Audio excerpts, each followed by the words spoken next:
നമസ്കാരം. ഇന്നത്തെ പത്രവിശേഷത്തിലേക്ക് സ്വാഗതം. എല്ലാവർക്കും നല്ലൊരു ദിവസം ആശംസിക്കുകയാണ്. നമുക്ക് ആദ്യം മലയാള മനോരമയുടെ ഒന്നാം പുറം നോക്കാം. ഇന്ന് ഏറ്റവും എല്ലാ പത്രങ്ങളും മെയിനായിട്ട് കൊടുത്ത വാർത്ത ഇത് തന്നെയാണ്, ട്രംപിന് വെടിയേറ്റതാണ്. പക്ഷെ അത് കൊടുത്തത് എങ്ങനെയാണ് എന്ന് നോക്കാം. എനിക്ക് തോന്നുന്നു ഇന്നത്തെ ഒരു നല്ല രീതിയിൽ പേജ് ലേഔട്ട് ചെയ്ത പത്രം അല്ലെങ്കിൽ വാർത്തകൾ വളരെ കൃത്യമായി നല്ല രീതിയിൽ കൊടുത്ത പത്രം ഇന്ന് മനോരമ തന്നെയാണ്. അപ്പൊ മനോരമയുടെ തലക്കെട്ട് വധശ്രമം രക്ഷപ്പെട്ടത് തലനാരിഴക്കി, ട്രംപിന് വെടിയേറ്റു. ഒരുപക്ഷെ ഈ ഒരു വാർത്തയുടെ തലക്കെട്ട് പോലും മറ്റു പത്രങ്ങളുമായി കമ്പയർ ചെയ്യുമ്പോൾ ഏറ്റവും ആപ്റ്റായ, ഏറ്റവും സ്ട്രോങ് ആയ, അല്ലെങ്കിൽ പെട്ടെന്ന് നമ്മളെ കൺവേ ചെയ്ത തരത്തിലുള്ള തലക്കെട്ട് മനോരമ തന്നെയാണ് കൊടുത്തത്. വധശ്രമം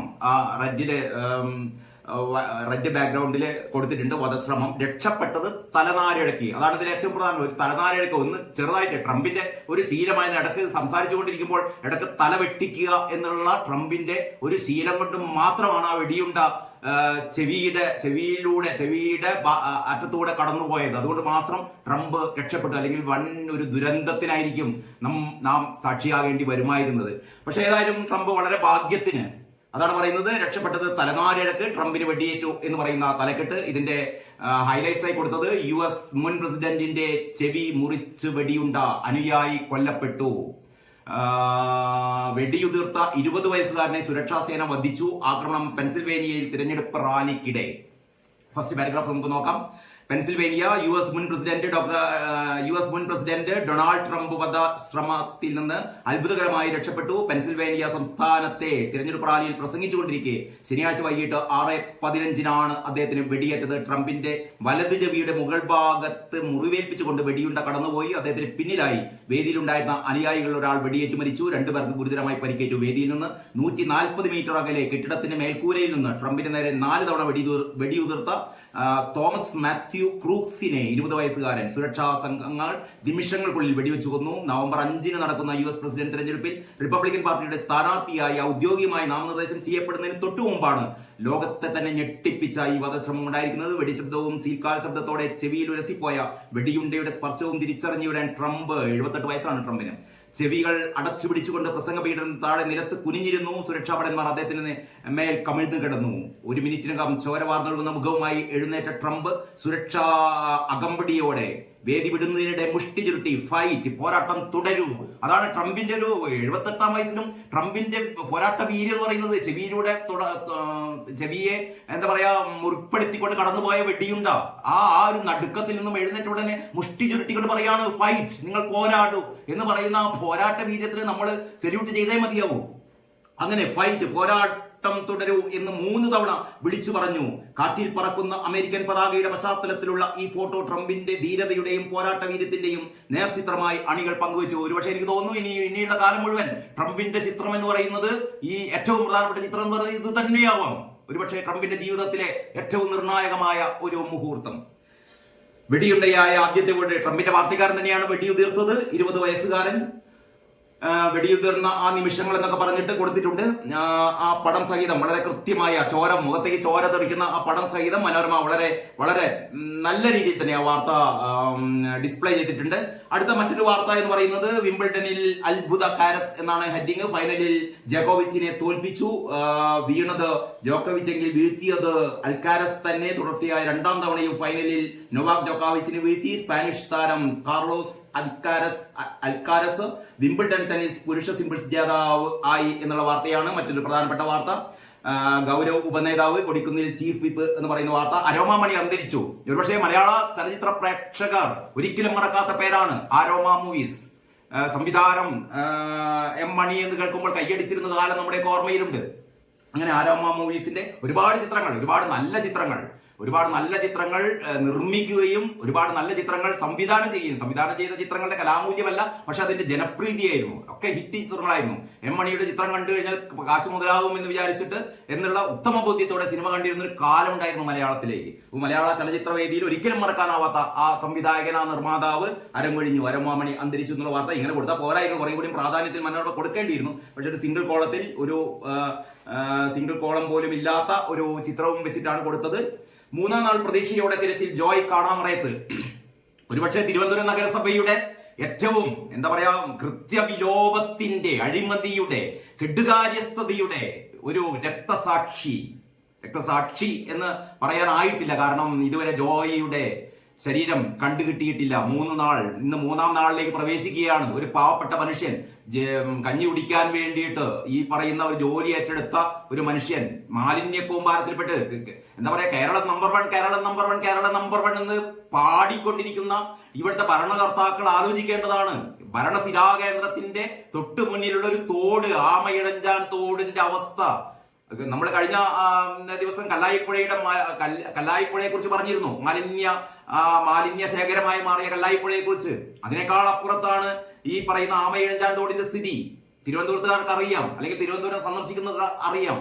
എല്ലാ നഗരത്തിൽ എല്ലാ മാലിന്യങ്ങളും കൊണ്ടിടുന്ന പ്രദേശം. ഇത് തടയേണ്ടത് അങ്ങനെ കൊണ്ടിടരുത് എന്ന് ജനങ്ങളോട് പറയാനൊക്കെ എളുപ്പമാണ്. പക്ഷെ ഒരു ശീലം, ആ ശീലത്തിന്റെ ഭാഗമായിട്ട് അല്ലെങ്കിൽ കൃത്യമായ ശിക്ഷാ നടപടികൾ ഇല്ലാത്തതുകൊണ്ടാണ് ആൾക്കാർ ഇങ്ങനെയൊക്കെ ചെയ്യുന്നത്, ഈ തോട്ടിലേക്ക് മാലിന്യങ്ങൾ വലിച്ചെറിയുന്നത്. നിങ്ങൾ ആലോചിച്ച് നോക്കണം, 3 ദിവസം കഴിഞ്ഞിട്ടും ആ തോട്ടിലെ മാലിന്യവും ചെളിയും മാറ്റാൻ കഴിഞ്ഞിട്ടില്ല. മേയർ എന്ന് പറഞ്ഞ ആര്യ രാജേന്ദ്രനെ മേയർ സ്ഥാനത്ത് മാറ്റണമെന്ന് CPM-ന്റെ ജില്ലാ സമിതികള്, പല ജില്ലാ സമിതികളും, ഏറ്റവും പ്രധാനമായിട്ട് തിരുവനന്തപുരം ജില്ലാ സമിതി തന്നെ ഈ പറയുന്ന ലോക്സഭാ തെരഞ്ഞെടുപ്പിന്റെ ഞെട്ടിപ്പിക്കുന്ന പരാജയത്തെ കുറിച്ച് അവലോകനം നടത്തിയ ജില്ലാ സമിതി പറഞ്ഞു, അല്ലെങ്കിൽ അവർ നിർദ്ദേശിച്ചു, ഈ പറയുന്ന ആര്യ രാജേന്ദ്രൻ ഇനിയും വെച്ചുകൊണ്ടിരിക്കുന്നത്. ആർക്ക് വേണ്ടിയിട്ടാണ്? ഈ ആര്യ രാജേന്ദ്രനെ സംബന്ധിച്ചിടത്തോളം എത്ര വിവാദങ്ങളാണ് നമുക്കറിയാം. ഈ സ്വന്തക്കാർക്ക് അല്ലെങ്കിൽ സഖാക്കൾക്ക് വഴിവിട്ട രീതിയിൽ പിൻവാതിൽ നിയമനം നടത്തണമെന്ന് പറഞ്ഞുകൊണ്ട് ആനാവൂർ നാഗപ്പൻ എഴുതിയൊരു കത്ത്, ആ കത്ത് ആവിയായി പോയി. കത്ത് കാണാനില്ല. കത്ത് ക്രൈംബ്രാഞ്ച് അന്വേഷിച്ചുകൊണ്ടിരിക്കുകയായിരുന്നു. ഇവിടെ അന്വേഷണം നിലച്ചു എന്ന് പറഞ്ഞാൽ ആര്യ രാജേന്ദ്രനെ സംരക്ഷിച്ചുകൊണ്ട് CPM-ന്റെ സമുന്നത നേതാക്കളുടെ ഒരു നിര തന്നെയുണ്ട്. അങ്ങനെ ചില കാളിയൂടി സംഘങ്ങളുണ്ട് CPM-ന്. ഇതൊക്കെ തന്നെയാണ് ഈ പാർട്ടികൾ നശിച്ചു പോകുന്നത്. ഈ പറയുന്ന ആര്യ രാജേന്ദ്രന്റെ കെടുകാര്യസ്ഥതയുടെ ഈ പറയുന്ന മേയറെ എത്രയും പെട്ടെന്ന് പിടിച്ചു മാറ്റുകയാണ് വേണ്ടത്. ഇന്നലെ ഒരു ഉളുപ്പമില്ലാതെ ഈ മേയർ പറയുന്നത് കേട്ടോ ഈ ചാനലുകളോട്. ചാനലിലെ ആൾക്കാർക്ക് തിരിച്ചു ചോദിക്കാനുള്ള ഒരു ഔചിത്യം വേണ്ടേ? ഇത് റെയിൽവേയുടെ അനാസ്ഥയാണത്രേ. ഈ തദ്ദേശ സ്വയംഭരണ സ്ഥാപനങ്ങളുടെ ചുമതലയാണ് ഈ പറയുന്ന തോട് വൃത്തിയാക്കുക എന്നുള്ളത്. ആർക്കാണ് അറിയാത്തത്? റെയിൽവേ ആണോ ഈ ആമയിഴഞ്ചാൻ തോട് വൃത്തിയാക്കേണ്ടത്? പറയുന്നത് റെയിൽവേയുടെ സ്ഥലത്തുകൂടെ പോകുന്നു എന്നുള്ളതാണ്. റെയിൽവേ അനുവാദം തന്നില്ല അത്രേ. അനുവാദം ചോദിച്ചു വാങ്ങേണ്ടതാണ്. പണ്ട് ജിജി തോമസ് ചീഫ് സെക്രട്ടറി ആയിരുന്ന കാലത്ത് ഓപ്പറേഷൻ അനന്ത എന്ന പേരിൽ വളരെ ഭംഗിയായി നടന്ന ഒരു എന്താ പറയാ മാലിന്യ നിർമ്മാർജ്ജന പദ്ധതി ഇവിടെ ഉണ്ടായിരുന്നു. ഇതൊക്കെ തകിടം മറിച്ചത് ഈ പറയുന്ന വിവര ദോഷിയായ അല്ലെങ്കിൽ ഒരു ബോധവുമില്ലാത്ത ധാർഷ്ട്യം, പിണറായി വിജയന്റെ ധാർഷ്ട്യത്തോട് മത്സരിക്കുന്ന, നമുക്കറിയാം ഈ യദുവിന്റെ കാര്യമൊക്കെ. യദുവിനെ നടു റോഡിൽ വെച്ച് ബസ് തടഞ്ഞിട്ടതും ചീത്ത വിളിച്ചതും അവസാനം ഈ മെമ്മറി കാർഡ് അടിച്ചു മാറ്റിയ കാര്യങ്ങളൊക്കെ നമുക്കറിയാം. അങ്ങനെ എല്ലാം തൊടുന്നത് മുഴുവൻ വിവാദമാക്കി മാറ്റിയ ഈ ആര്യ രാജേന്ദ്രന്റെ ഏറ്റവും ഒടുവിലത്തെ ക്രൂരതയാണ് ഈ മനുഷ്യന്റെ ഇപ്പോഴും നാം പ്രാർത്ഥിക്കാം അയാൾ ജീവനോടെ തിരിച്ചു വരട്ടെ എന്ന്. പക്ഷെ സാധ്യത പൂർണ്ണമായും ഇല്ലാത്തൊരവസ്ഥയാണ്. ഇതിന് ഈ ഇത്തരത്തിലുള്ള നടപടിക്രമങ്ങളാണ് പാർട്ടി നടത്തിക്കൊണ്ടിരിക്കുന്നത് എന്ന് പറഞ്ഞാൽ, ഒന്നല്ലെങ്കിൽ കുറ്റമേറ്റ് പറയാ തെറ്റിപ്പോയി, ഇനി ഒരു തോട് വൃത്തിയാക്കുക എന്നുള്ളത് തിരുവനന്തപുരം നഗരത്തെ സംബന്ധിച്ചിടത്തോളം കോടികൾ ചെലവിട്ടതാണ്. ഇതൊരു മഹാസംഭവമൊന്നുമല്ല ഒരു തോട് വൃത്തിയാക്കേണ്ടത്. അതിന് പകരം ഇത് റെയിൽവേയുടെ ഉത്തരവാദിത്തമാണ്. റെയിൽവേ ചെയ്തില്ല, നോട്ടീസ് കൊടുത്തു. ഇതൊക്കെ വിശ്വസിക്കുന്ന ആൾക്കാർ ഇവിടെ ഉണ്ടെങ്കിലല്ലേ ഈ കാര്യങ്ങൾ. ആൾക്കാരുടെ ഇത്തരത്തിലുള്ള വിശ്വാസം നഷ്ടപ്പെട്ടിരിക്കുന്നു. പഴയ പോലെയല്ല. അടിമക്കൂട്ടങ്ങളുടെ എണ്ണം കുറഞ്ഞുകൊണ്ടിരിക്കുകയാണ്. ആൾക്കാർക്കൊക്കെ അത്യാവശ്യം തലക്കുള്ളിൽ ബോധവും വിവരവും ഒക്കെ ഉണ്ടായിട്ടുണ്ട്. അത് സഖാക്കൾ മനസ്സിലാക്കിയാൽ മതി. ഈ പറയുന്ന ആര്യ രാജേന്ദ്രനെ എത്ര കാലം നിങ്ങൾക്ക് ഇവിടെ ഈ തിരുവനന്തപുരം കോർപ്പറേഷന്റെ മേയറായി വെച്ചുകൊണ്ടിരിക്കാൻ പറ്റും? ഒരുപാട് കാര്യങ്ങൾ പറയാനുണ്ട്. ഏതായാലും ജോയ് കാണാമറയത്ത് 3-ാം നാൾ പ്രതീക്ഷയോടെ തിരച്ചിൽ. പിന്നീടാണ് പെട്രോൾ പമ്പ് ജീവനക്കാരനെ കാറിടിപ്പിച്ച് കൊല്ലാൻ ശ്രമം. പോലീസുകാരന്റെ ധാർഷ്ട്യങ്ങൾ. എല്ലാവരും ധാർഷ്ട്യമാണ്. ഈ പോലീസിലെ കാര്യം നമുക്കറിയാം.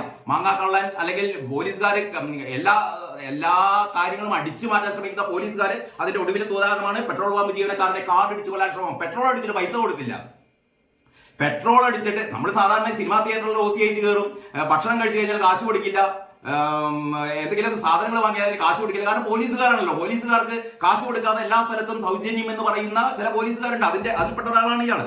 അതായത് പെട്രോൾ പമ്പ് ജീവനക്കാരനെ ബോണറ്റിൽ ഇടിച്ചു കയറ്റി നഗരമധ്യത്തിലൂടെ 1/2 കിലോമീറ്ററിലേറെ കാർ ഓടിച്ച് പോലീസ് ഡ്രൈവറുടെ പരാക്രമം. കണ്ണൂർ ജില്ലാ പോലീസ് ആസ്ഥാനത്തെ ഡ്രൈവർ K. സന്തോഷ് കുമാറാണ് തിരക്കേറിയ റോഡിൽ അതിക്രമം കാണിച്ചത്. ബോണറ്റിൽ അള്ളിപ്പിടിച്ച് കിടന്ന പമ്പ് ജീവനക്കാരൻ P. അനിൽകുമാറിനെ റോഡിലേക്ക് വീഴ്ത്താൻ പലവട്ടം കാർ വെട്ടിക്കുകയും വേഗം കൂട്ടുകയും ചെയ്തെന്ന് ദൃക്സാക്ഷികൾ പറഞ്ഞു.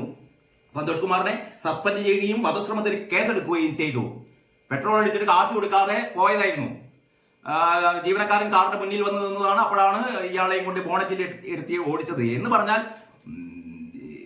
നമ്മുടെ സംവിധാനം ഇത്തരത്തിലുള്ള ഈ അതിക്രമം നടക്കുന്ന ആൾക്കാർക്ക് വേണ്ട രീതിയിലുള്ള ശിക്ഷ ലഭിക്കാത്തതിന്റെ ഉദാഹരണങ്ങളാണ് നമ്മൾ കണ്ടുകൊണ്ടിരിക്കുന്നത്. ഇത്രയുമാണ് ഒന്നാം പേജിലുള്ളത്. പിന്നെ കനത്ത മഴ, 6 ജില്ലകളിൽ നിന്ന് അവധി തുടങ്ങിയ വാർത്തകളുണ്ട്. നമുക്ക് മനോരമയുടെ ഉള്ളിലെ പേജിലെ കക്കാട് ജന്മദിനം, കക്കാടില്ലത്ത് ആസ്വാദക സംഗമം, കാലമിനിയും ഉരുളും സഫലമി ഓർമ്മകൾ കക്കാടിനെ ഓർമ്മിക്കുന്നു. കലാസാംസ്കാരിക ഗ്രന്ഥശാല പ്രവർത്തകരും വിദ്യാർത്ഥികളും അധ്യാപകരും ജനപ്രതിനിധികളും ജന്മഗൃഹത്തിൽ ഒത്തുചേർന്നത് വിദ്യാരംഗം കലാസാഹിത്യവേദിയുടെ നേതൃത്വത്തിൽ. നല്ല കാര്യം. വയനാട്ടിൽ പടർന്ന വെള്ളപ്പാണ്ട് മറ്റൊരു നടുക്കുന്ന വാർത്തയാണ്. വയനാട്ടിൽ നിന്ന് ഈ സിക്കിൾ സെൽ അനീമിയ പോലുള്ള ഗുരുതര അരിവാൾ രോഗം എന്നൊക്കെ പറയുന്ന അത്തരം രോഗങ്ങളൊക്കെ സ്ഥിരമായി കാണാറുള്ള വയനാട്ടിൽ ഇതാ പുതിയൊരു രോഗം കൂടി, വെള്ളപ്പാണ്ട്. നമുക്കൊക്കെ അറിയാം. കൃത്യമായൊരു ചികിത്സ, ആധുനിക വൈദ്യശാസ്ത്രത്തിന്റെ പോലും കൃത്യമായൊരു ചികിത്സ ഇതുവരെ കണ്ടെത്താനാവാത്ത വെള്ളപ്പാണ്ട് വിദ്യാർത്ഥികളിൽ ഉൾപ്പെടെ. ഇതിൽ പറയുന്ന ഒരു പ്ലസ് ടുവിന് ഉന്നത വിജയം നേടിയ വിദ്യാർത്ഥി രോഗം കാരണം സ്കൂളിൽ പോകുന്നില്ല. കാരണം ഈ വെള്ളപ്പാണ്ട് ബാധിച്ചു കഴിഞ്ഞാൽ ഈ പൊതുമധ്യത്തിൽ ഇറങ്ങാൻ ഭയങ്കര മടിയാണ് ആൾക്കാർക്ക്. കാരണം അവരുടെ ഒരു ആത്മവിശ്വാസത്തെ ചോർത്തുന്നു, അല്ലെങ്കിൽ അവരുടെ ഒരു പേഴ്സണാലിറ്റിയെ തന്നെ നഷ്ടപ്പെടുത്തുന്ന തരത്തിലുള്ള ഒരു അവസ്ഥയാണ് ഇത് വയനാട്ടിൽ പടർന്നു പിടിക്കുന്നു. ആരോഗ്യമന്ത്രി വീണ ജോർജ് ഇതൊക്കെ കാണുന്നുണ്ടല്ലോ. ഇതിനൊക്കെ പറ്റി ഒരു അന്വേഷിക്കാം, അല്ലെങ്കിൽ റിപ്പോർട്ട് തേടി എന്നൊക്കെ ആയിരിക്കും പറയുക. പക്ഷെ ഇതെന്തുകൊണ്ടാണ്? ഇതൊരു ജനിതക തകരാറാണ് എന്നാണ് നമുക്ക് കിട്ടുന്ന ആധികാരികമായ വിവരം. ഈ ജനിതക തകരാറ് അങ്ങനെ പെട്ടെന്ന് മാറ്റാനൊന്നും പറ്റില്ല. പക്ഷേ ഇങ്ങനെ ഒരു വിഭാഗം ആൾക്കാർ മുഴുവൻ ഇവിടെ വാർത്തയിൽ പറയുന്നത് ചേകാരി കട്ടക്കണ്ടി ഊരിൽ വെള്ളപ്പാണ്ട് രോഗം വ്യാപകമാകുന്നു. ഊരിൽ ആകെയുള്ള 45-ൽ 15 വീടുകളിലായി കുട്ടികളടക്കം 10 പേർക്കാണ് വെള്ളപ്പാണ്ട് രോഗം. പലരും രോഗലക്ഷണങ്ങൾ പ്രത്യക്ഷപ്പെട്ടു തുടങ്ങി. ഇതോടെ മിക്ക കുട്ടികളും പഠനം പോലും നിർത്തേണ്ട അവസ്ഥയിലാണ്. വളരെ ഗുരുതരമായ ഒരു ആരോഗ്യ പ്രശ്നമാണ്. ഇതിനെപ്പറ്റി കൂടുതൽ പഠനം നടത്തേണ്ടത് ആവശ്യമാണ്. പിന്നീട് നാളെയാണ് കർക്കിടകം 1. കർക്കിടകം എത്തി, നാളെ മുതൽ രാമായണ പാരായണം എന്ന് പറയുന്ന ഒരു വാർത്തയും മനോരമ 3-ാം പേജിൽ കൊടുത്തിട്ടുണ്ട്. മറ്റൊന്ന് ജോർജ് കുര്യൻ ഉജ്ജ്വല സ്വീകരണമാണ്. കേന്ദ്രമന്ത്രിയായ ശേഷം ആദ്യമായി കോഴിക്കോട്ടെത്തിയ ജോർജ് കുര്യന് ഉജ്ജ്വല സ്വീകരണം ഒരുക്കി BJP ജില്ലാ കമ്മിറ്റി. തളിയിലെ മാരാർജി ഭവനിലെത്തിയ കേന്ദ്രമന്ത്രിയെ തിലകം ചാർത്തിയാണ് സ്വീകരിച്ചത്. KG മാരാരുടെ പ്രതിമയിൽ കേന്ദ്രമന്ത്രി പുഷ്പഹാരം ചാർത്തി എന്ന് പറയുന്ന വാർത്തയുണ്ട്. മമ്പുറം ആണ്ടുനേർച്ച കൊടിയിറങ്ങി എന്ന് പറയുന്ന വാർത്തയും ഉള്ളിലെ പേജിൽ കാണാം. പിന്നീട് PSC കോളേജുമായി ബന്ധപ്പെട്ടിട്ട് 5-ാം പേജിൽ കൊടുത്തിരിക്കുന്ന വാർത്തയാണ്. പിന്നിൽ ഗൂഢാലോചന, പ്രമോദ് കോട്ടൂളി. നമുക്കറിയാം PSC വിവാദം, PSC കോഴ വിവാദം ആവിയായി പോയി. ഇപ്പൊ പരാതിക്കാരനില്ല. പരാതിക്കാരൻ പറഞ്ഞു ഞാൻ പരാതിപ്പെട്ടിട്ടില്ല എന്ന് പറയുന്നു. പരാതിക്കാരന് വാങ്ങിയ പണം തിരിച്ചു കൊടുത്തു എന്നാണ് കഴിഞ്ഞ ദിവസം തന്നെ നമ്മൾ പറഞ്ഞത്. പരാതിക്കാരനിൽ നിന്ന് വാങ്ങി 22 ലക്ഷം രൂപ തിരിച്ചു കൊടുത്തു. ഇപ്പോഴാ പറയുന്നത്, പരാതിക്കാരൻ പറയുന്നത് ഇങ്ങനെ പരാതിയേ ഇല്ല. അവസാനം എന്താ സംഭവിക്കുന്നത്? ഈ പ്രമോദ് കോട്ടൂളിയെ പാർട്ടിയിൽ നിന്ന് പുറത്താക്കി. മോഹൻ മാഷ് പറയുന്നു, CPM ജില്ലാ സെക്രട്ടറി പറയുന്നു, ഇങ്ങനെ ഒരു ആരോപണമില്ല, PSC കോഴ എന്ന് പറയുന്നൊരു സംഭവമേ ഇല്ല എന്ന് പറയുന്നു. പിന്നെ എന്തിനാ മാഷെ ഈ പ്രമോദ് കോട്ടൂളിയെ പുറത്താക്കിയത്? പറയുന്നു പാർട്ടി ജില്ലാ കമ്മിറ്റി കൊടുത്തിരിക്കുന്ന എന്താ പറയാ, ആ ലെറ്റർ പേഡിൽ അച്ചടിച്ചിരിക്കുന്നത് ആകെ 3 വരി മാത്രമേ ഉള്ളൂ. ഇതിൽ പറയുന്നത് പാർട്ടിയുടെ സൽപ്പേരിന് കളങ്കം ചാർത്തി. പ്രമോദ് കോട്ടൂളി പാർട്ടിയുടെ സൽപ്പേരിന് കളങ്കം ചാർത്തി. സൽപ്പേരിന് എങ്ങനെയാണ് കളങ്കം ചാർത്തിയത് നമ്മൾ അറിയണ്ടേ? കോഴ വാങ്ങിയില്ല എന്ന് നിങ്ങൾ പറയുകയാണ്. കോഴ വാങ്ങിയില്ല എന്ന് പറയാം. പിന്നെ എന്താണ് ഇയാൾ റിയൽ എസ്റ്റേറ്റ് ബിസിനസ്സുമായി ബന്ധപ്പെട്ടെന്ന് പറഞ്ഞത്? എന്റെ ഭാഷയെ ഈ കോഴിക്കോട് ജില്ലാ കമ്മിറ്റിയിൽ റിയൽ എസ്റ്റേറ്റ് ബന്ധമില്ലാത്ത എത്ര സഖാക്കളുണ്ട്? നിങ്ങൾ തന്നെ പറ. കോഴിക്കോട് ജില്ലാ കമ്മിറ്റിയിൽ റിയൽ എസ്റ്റേറ്റ് ഇടപാടുമായി ബന്ധമില്ലാത്ത എത്ര പേരുണ്ട്? എത്ര പേരെ നമുക്ക് കാണാൻ പറ്റും? എണ്ണി നോക്കിയാൽ ആരെയും കാണില്ല. എല്ലാവരും ഈ ചക്കരക്കുടത്തിൽ കൈയിട്ട് നടക്കുന്നവർ തന്നെയാണ്. കാരണം CPM സംബന്ധിച്ചിടത്തോളം കോഴിക്കോട് നഗരത്തിലെ കഴിഞ്ഞ ദിവസം ചർച്ചയിൽ നമ്മുടെ BJP പ്രതിനിധി പറയുകയുണ്ടായി. സുവർണപ്രസാദ് നേരത്തെ പത്രപ്രവർത്തകനായിരുന്നു. സുവർണപ്രസാദ് BJPയുടെ പ്രതിനിധി ചെയ്യുന്നുണ്ട്. സുവർണപ്രസാദ് വളരെ കൃത്യമായി കോഴിക്കോട് നടക്കുന്ന ഏറ്റവും നീചമായ അധമമായ സഖാക്കളുടെ പ്രവർത്തനങ്ങളെ കുറിച്ച് പറഞ്ഞു. അതിൽപ്പെട്ട ഒന്നായിരുന്നു കോഴിക്കോട് ഒരു എന്താ പറയാ അഡ്വർടൈസിംഗ് നടത്തുന്ന അതിന്റെ ഇടപാടുകാരുടെ ഒരു സംഘമുണ്ട്. പിന്നെ ഇതേപോലെ റിയൽ എസ്റ്റേറ്റ് മാഫിയുണ്ട്. ഇവരാണ് ഈ ബീച്ചിലെ സ്ഥലം കൈമാറുന്നത്, കിനാലൂർ എസ്റ്റേറ്റിലെ സ്ഥലം കൈമാറുന്നത്. ഇത്തരത്തിൽപ്പെട്ട സ്ഥലം കൈമാറ്റങ്ങള് ഭീമമായ തോതിൽ കോടികളാണ് കൈമറയുന്നത്. ഇതിന്റെ ഇടയിൽ ഒരു ചെറിയ പരൽമീൻ മാത്രമാണ് ഈ പ്രമോദ് കോട്ടൂളി. അങ്ങനെ ചെയ്തിട്ടുണ്ടെങ്കിൽ തന്നെ അപ്പൊ പ്രമോദ് കോട്ടൂളി ഈ പറയുന്ന പാർട്ടിയെ സൽപ്പേരിന് കളങ്കം വരുത്തുകയാണെങ്കിൽ ഞാൻ ചോദിക്കട്ടെ, ഈ ജോർജൻ തോമസ് പ്രമോദ് കോട്ടൂളിയേക്കാൾ വലിയ ഉന്നതനായ നേതാവായിരുന്നല്ലോ. ജോർജ് എം തോമസിനെതിരെ ഉയർന്നത് എന്തായിരുന്നു? അയാൾ കോറി മാഫിയയിൽ നിന്ന് പണം വാങ്ങി വീട് വെച്ചു. കോറി മാഫിയക്കാരാണ് വീട് വെച്ച് കൊടുത്തത്. അന്ന് ഇങ്ങനെയുള്ള ഒരുപാട് ആരോപണങ്ങൾ ഈ ജോർജ് എം തോമസിനെതിരെ ഉണ്ടായിരുന്നു. പാർട്ടി പറഞ്ഞതൊന്നും ശരിയല്ല എന്ന് പറഞ്ഞ അവസാനം ജോർജ് തോമസിനെതിരെ നടപടിയെടുത്തു. എന്താ ചെയ്തത്? ഇയാൾ പാർട്ടിയിൽ നിന്ന് പുറത്താക്കിയിട്ടില്ല. പ്രമോദ് കോട്ടൂളിയെ പാർട്ടിയുടെ പ്രാഥമിക അംഗത്തിൽ നിന്ന് പുറത്താക്കിയതാണ്. ഇതൊരു ക്യാപിറ്റൽ പണിഷ്മെന്റ് ആണ് പാർട്ടിയെ സംബന്ധിച്ചിടത്തോളം. പാർട്ടിയുടെ പ്രാഥമിക അംഗത്വത്തിൽ നിന്ന് തന്നെ പ്രമോദ് കോട്ടൂളിയെ പുറത്താക്കി. ജോർജ് എം തോമസിനെ ഇത്രയും വലിയ എന്താ പറയാ, ഇത്രയും വലിയ തട്ടിപ്പുകൾ അല്ലെങ്കിൽ ഇത്രയും വലിയ അഴിമതി നടത്തിയ ജോർജ് എം തോമസിനെ 1 വർഷത്തേക്ക് സസ്പെൻഡ് ചെയ്യുകയാണ് ചെയ്തത്. അതിന്റെ ഇടയിൽ തന്നെ പാർട്ടിയിലേക്ക് തിരികെ കൊണ്ടുവരാൻ ഒരു ഗ്രൂപ്പ് ശ്രമിച്ചിരുന്നു. അത് പക്ഷേ സംസ്ഥാന കമ്മിറ്റി ഇടപെട്ട് തടഞ്ഞു. അപ്പൊ ഞാൻ ചോദിക്കുന്നത്, ജോർജ് എം തോമസിനെതിരെ വെറും ഒരു സസ്പെൻഷൻ, ഈ പ്രമോദ് കോട്ടൂളിക്കെതിരെ ക്യാപിറ്റൽ പണിഷ്മെന്റ്. അപ്പോൾ എന്തായാലും ഈ പറയുന്ന ജോർജ് എം തോമസ് ചെയ്തതിനേക്കാൾ വലിയ കുറ്റമായിരിക്കല്ലോ ഈ പ്രമോദ് കോട്ടൂളി ചെയ്തത്. എന്താണ് അപ്പൊ കുറ്റം? കോഴ വാങ്ങിയില്ല എന്ന് പറയുന്നു. പിന്നെ കോഴ വാങ്ങിയത് ആരാണ്? പുകയില്ലാതെ തീ ഉണ്ടാവില്ല എന്നൊക്കെ പറയുന്ന പോലെ ഇങ്ങനെ ഒരു കോഴ ആരോപണം. എന്തായാലും പ്രമോദ് കോട്ടൂളി 22 ലക്ഷം രൂപ വാങ്ങി PSC അംഗത്വം പ്രമോദ് കോട്ടൂളിക്ക് ഈ പറയുന്ന ഏരിയ കമ്മിറ്റി അംഗത്തിന് അല്ലെങ്കിൽ CITUവിന്റെ ജില്ലാ സെക്രട്ടറിക്ക് ഇങ്ങനെ ഒരു പദവി കൊടുക്കാൻ പറ്റില്ല. പക്ഷെ പദവി കൊടുക്കാൻ എന്താ പറയാ പ്രാപ്തിയുള്ളവർ കോഴിക്കോട് ജില്ലാ നേതൃത്വത്തിൽ തന്നെയുണ്ട്, അല്ലെങ്കിൽ ഈ പറയുന്ന മന്ത്രിസഭയുടെ തലപ്പത്തുണ്ട്. അവരൊക്കെ ആരോപണ വിധേയരാണ്. അപ്പൊ പ്രമോദ് കോട്ടൂളി കോഴ വാങ്ങി അല്ലെങ്കിൽ ഈ കോഴ വാങ്ങി എന്ന് മോഹനമാഷ് സമ്മതിച്ചാൽ അടുത്ത ചോദ്യം, അതിന്റെ തൊട്ടടുത്ത നിലയിലേക്ക് ആരൊക്കെയാണ് ഇടവും വലവും നിൽക്കുന്നത്? ആരാണ് പ്രമോദ് കോട്ടൂളിയുടെ ഇടവും വലവും നിൽക്കുന്നത്? ആരാണ്? സോഷ്യൽ മീഡിയയിലൊക്കെ ഒരു പ്രമോദ് കോട്ടൂളി ഈ സംസ്ഥാനത്തെ ഏറ്റവും എന്താ പറയാ ഏറ്റവും അധികാരമുള്ള ഒരു മന്ത്രിയോടൊപ്പം നിൽക്കുന്ന പടമുണ്ട്. പൊതുമരാമത്ത് വകുപ്പ് മന്ത്രി റിയാസിനോടൊപ്പം നിൽക്കുന്ന പടം സോഷ്യൽ മീഡിയയിലുണ്ട്. റിയാസിന്റെ ഉറ്റ സുഹൃത്ത്, സന്തത സഹചാരിയാണ് പ്രമോദ് കോട്ടൂളി എന്നാണ് പറയപ്പെടുന്നതല്ല, അതാണ് സത്യം. അപ്പോൾ ഇവിടെ റിയാസ് അറിയാതെ ഇങ്ങനെ ഒരു സംഭവം നടക്കൂ? അപ്പൊ ഇതെന്ന് പറഞ്ഞാൽ പ്രമോദ് കോട്ടൂളി ഇപ്പം സംസാരിച്ചു തുടങ്ങിയിരിക്കുന്നു. തനിക്കെതിരെ പാർട്ടിയിൽ ഒരു എന്താ പറയാ ഒരു ഗ്രൂപ്പ് ഉണ്ട്. സ്വതവേ ഈ സംഭവം നടക്കുന്നത് കൃത്യമായി പറഞ്ഞു കഴിഞ്ഞാൽ കോഴിക്കോട് ജില്ലാ കമ്മിറ്റിയിൽ റിയാസിന്റെ ഒരു പക്ഷവും എളമരം കരീം എന്ന് പറയുന്നത് കരീം കായുടെ ഒരു സംഘമുണ്ട്. ഈ 2 സംഘങ്ങൾ തമ്മിലുള്ള ചേഴിപ്പോര്, ഈ ബോംബെ അധോലോകത്തൊക്കെ നടക്കുന്ന ഈ ഗുണ്ടകൾ തമ്മിലുള്ള വെടിവെപ്പും അല്ലെങ്കിൽ അധോലോക സംഘങ്ങൾ തമ്മിലുള്ള വെടിവെപ്പുകളെ കൊണ്ടേല്ലോ ഏതാണ്ട് അതിന് സമാനമായ രീതിയിലുള്ള നികൃഷ്ടമായ ഈ പറയുന്ന ആക്രമണങ്ങളാണ്, യുദ്ധങ്ങളാണ് ഈ 2 ഗ്രൂപ്പുകൾ തമ്മിൽ നടക്കുന്നത്. ഇതൊക്കെയാണ് പാർട്ടിയിൽ നടക്കുന്ന കാര്യങ്ങൾ. ഇത് കോഴിക്കോട്ടുകാർക്കൊക്കെ അറിയാം. എന്നിട്ടാണ് ഈ പറയുന്ന പ്രമോദ് കോട്ടൂളിയെ നിശബ്ദനാക്കാൻ വേണ്ടി. പ്രമോദ് കോട്ടൂളി നിങ്ങൾക്ക് എത്ര കാലം നിശബ്ദനാക്കാൻ പറ്റും? മനു തോമസ് കണ്ണൂരിൽ ഇതേപോലെ മനു തോമസ് ഒരുപാട് കാര്യങ്ങൾ വിളിച്ചു പറഞ്ഞു. P ജയരാജൻ എന്ന് പറഞ്ഞ ചന്താരകം, P ജയരാജനെതിരെ പറഞ്ഞ കാര്യങ്ങൾ, P ജയരാജന്റെ മകനെതിരെ പറഞ്ഞ ആരോപണങ്ങൾ പാർട്ടി ഒരു മറുപടിയും പറഞ്ഞില്ലല്ലോ. പാർട്ടി അവസാനം മിണ്ടരുതെന്ന് പറഞ്ഞത്. മൗനം വിദ്വാന ഭൂഷണം. അതേപോലെ മൗനമാഷ മൗനം പാലിക്കുന്നു, ഈ റിയാസ് മൗനം പാലിക്കുന്നു. അവസാനം ഈ ശിക്ഷാ നടപടിയൊക്കെ പ്രമോദ് കോട്ടൂളിക്കെതിരെ.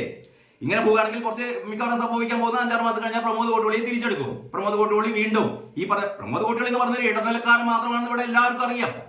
അപ്പൊ ഇങ്ങനെയൊക്കെയാണ് കാര്യങ്ങളുടെ പോക്ക്. അപ്പൊ പിന്നിൽ ഗൂഢാലോചന എന്ന് പ്രമോദ് കോട്ടൂളി പറയുന്നു. അതാണ് വാർത്ത. PSC കോട വിവാദം തുടരുന്നു. പിന്നിൽ ഗൂഢാലോചന. പാർട്ടിയെ തള്ളിപ്പറയില്ല. ഇന്ന് പോലീസിൽ പരാതി നൽകിയും പാർട്ടി അങ്ങനെ പ്രമോദ് തള്ളിപ്പറയുന്നില്ല. കാരണം പ്രമോദിനെ പോലുള്ളവർക്ക് ജീവിക്കാൻ പാർട്ടി വേണം. പാർട്ടിയിൽ നിന്നാൽ മാത്രമേ ഇത്തരം ഇടപാടുകളൊക്കെ നടത്താൻ പറ്റുകയുള്ളൂ. PSC കോഴ വിവാദത്തിൽ പാർട്ടിയെ ഒരു വിഭാഗം തെറ്റിദ്ധരിപ്പിക്കുകയാണെന്നും നിയമ പോരാട്ടം തുടരുമെന്നും CPM-ൽ നിന്ന് പുറത്തായ പ്രമോദ് കോട്ടൂളി താൻ കോഴ വാങ്ങിയോ എന്ന് പൊതുസമൂഹത്തിന് അറിയണം. അതിനുവേണ്ടിയാണ് പോരാട്ടം. പാർട്ടിയെ തള്ളിപ്പറയില്ല. വിവാദത്തിന് പിന്നിലെ ഗൂഢാലോചന പുറത്തു കൊണ്ടുവരണം. പാർട്ടിയെ തെറ്റിദ്ധരിപ്പിക്കാൻ കഴിവുള്ള ശക്തി ഏതാണെന്ന് പുറത്തു കൊണ്ടുവരണം. അപ്പൊ പ്രമോദ് കോട്ടൂളിക്ക് കാര്യങ്ങളൊക്കെ അറിയാം. പാർട്ടിക്കുള്ളിൽ നടക്കുന്ന ഈ പറയുന്ന അധികാരത്തിന് വേണ്ടി, ഈ പാർട്ടിക്കുള്ളിൽ നടക്കുന്ന ഈ 2 വിഭാഗങ്ങൾ തമ്മിലുള്ള പോരാട്ടം എന്തിനു വേണ്ടിയിട്ടാണ്? ഇവിടെ കമ്മ്യൂണിസം ഉണ്ടാക്കാനോ ജനങ്ങളെ രക്ഷിക്കാനോ ജനക്ഷേമ പ്രവർത്തനത്തിനൊന്നുമല്ല. അധികാരം നിലനിർത്തണം, പണം സമ്പാദിക്കണം. CPM എന്ന് പറഞ്ഞാൽ CPM-ന് ഇപ്പോൾ 2 ലക്ഷ്യങ്ങളേ ഉള്ളൂ. പാവപ്പെട്ട സഖാക്കൾ ഇനിയെങ്കിലും തിരിച്ചറിയണം. നമ്മുടെ പാർട്ടിക്ക് ഇപ്പോൾ ഇവിടെ ജനാധിപത്യ വിപ്ലവം നടക്കണമെന്നോ, ഇവിടെ സോഷ്യലിസം വരണമെന്നോ, ഇവിടെ താഴെ തട്ടിലുള്ള ജനങ്ങളുടെ ജീവിതം സുരക്ഷിതമാക്കണമെന്നോ, എല്ലാവർക്കും ക്ഷേമം നൽകണമെന്നോ ഒന്നുമല്ല. ഇവിടെ പാർട്ടിയിലെത്തുന്ന ആൾക്കാർക്ക് 2 ആവശ്യങ്ങൾ മാത്രം. ഒന്ന്, അധികാരം നിലനിർത്തണം. ആജീവാനന്ദ കാലത്തോളം അധികാരത്തിന്റെ മധുനുകരണം. അതിന്റെ കൂടെ പണം സമ്പാദിക്കണം. ഈ 2 കാര്യത്തിന് വേണ്ടിയിട്ടാണ് ഇവർ തമ്മിലുള്ള ഈ പറയുന്ന ഏറ്റുമുട്ടൽ. ഒക്ടോബറിൽ പാർട്ടി സമ്മേളനം നടക്കാൻ പോവുകയാണ്. അതിനു മുമ്പ് ആരാണ് പാർട്ടി പിടിക്കേണ്ടത്, ഏത് ഗ്രൂപ്പാണ് പാർട്ടി പിടിക്കേണ്ടത് എന്നുള്ളതിന്റെ ഒരു പോരാട്ടത്തിന്റെ തുടക്കമാണ് ഇപ്പൊ കോഴിക്കോട് നിന്ന് തുടങ്ങിയത്. കോഴിക്കോട് മാത്രമല്ല, പല ജില്ലാ കമ്മിറ്റികളിൽ ഇത് തുടങ്ങിക്കഴിഞ്ഞു. ഇനി പറയുന്നത് അത് ഹിപ്നോട്ടിസം അല്ല, അപകടം പിടിച്ച ചോക്കിംഗ് ഗെയിം. ഈ ഓൺലൈനിൽ അല്ലെങ്കിൽ ഈ പറയുന്ന ഇന്റർനെറ്റിലൂടെ ഹിപ്നോട്ടിസം പഠിച്ച് വിദ്യാർത്ഥികളുടെ മേലെ പരീക്ഷിച്ച ഒരു നടുക്കുന്നൊരു സംഭവം ഉണ്ടായിരുന്നു. അതാണ് പറയുന്നത്. 4 വിദ്യാർത്ഥികൾ സ്കൂളിൽ ബോധരഹിതരായ സംഭവത്തിന് പിന്നിൽ ചോക്കിംഗ് ഗെയിം എന്ന് സൂചന. കഴുത്തിലെ പിൻഭാഗത്തോ തൊണ്ടയിലോ ഞരമ്പിൽ സമ്മർദ്ദം ചെലുത്തി തലച്ചോറിലേക്കുള്ള രക്തയോട്ടം തടയുന്ന രീതിയാണിത്.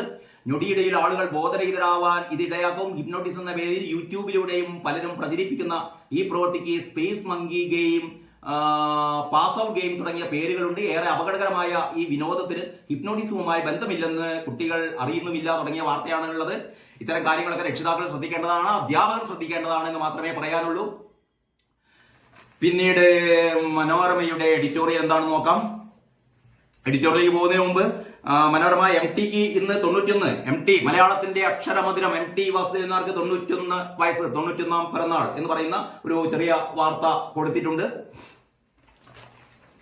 പിന്നെ വാർത്തകൾ ഒരുപാട് ഇഷ്ടംപോലെ വാർത്തകളാണ്. വിളഞ്ഞ വായന 11 പുസ്തകങ്ങൾ ഒറ്റ ദിവസം വിലയിരുത്തി ജൂറി. അതായത് സാഹിത്യ അക്കാദമിയുടെ വിലാസിനി പുരസ്കാര നിർണയം വിവാദത്തിൽ ഈ വിലാസിനി പുരസ്കാരത്തിന് അർഹത നേടിയത് PK പോക്കറിന്റെ സർഗാത്മകതയുടെ നീല വെളിച്ചെന്ന കൃതിക്കാണ് 50,000 രൂപ.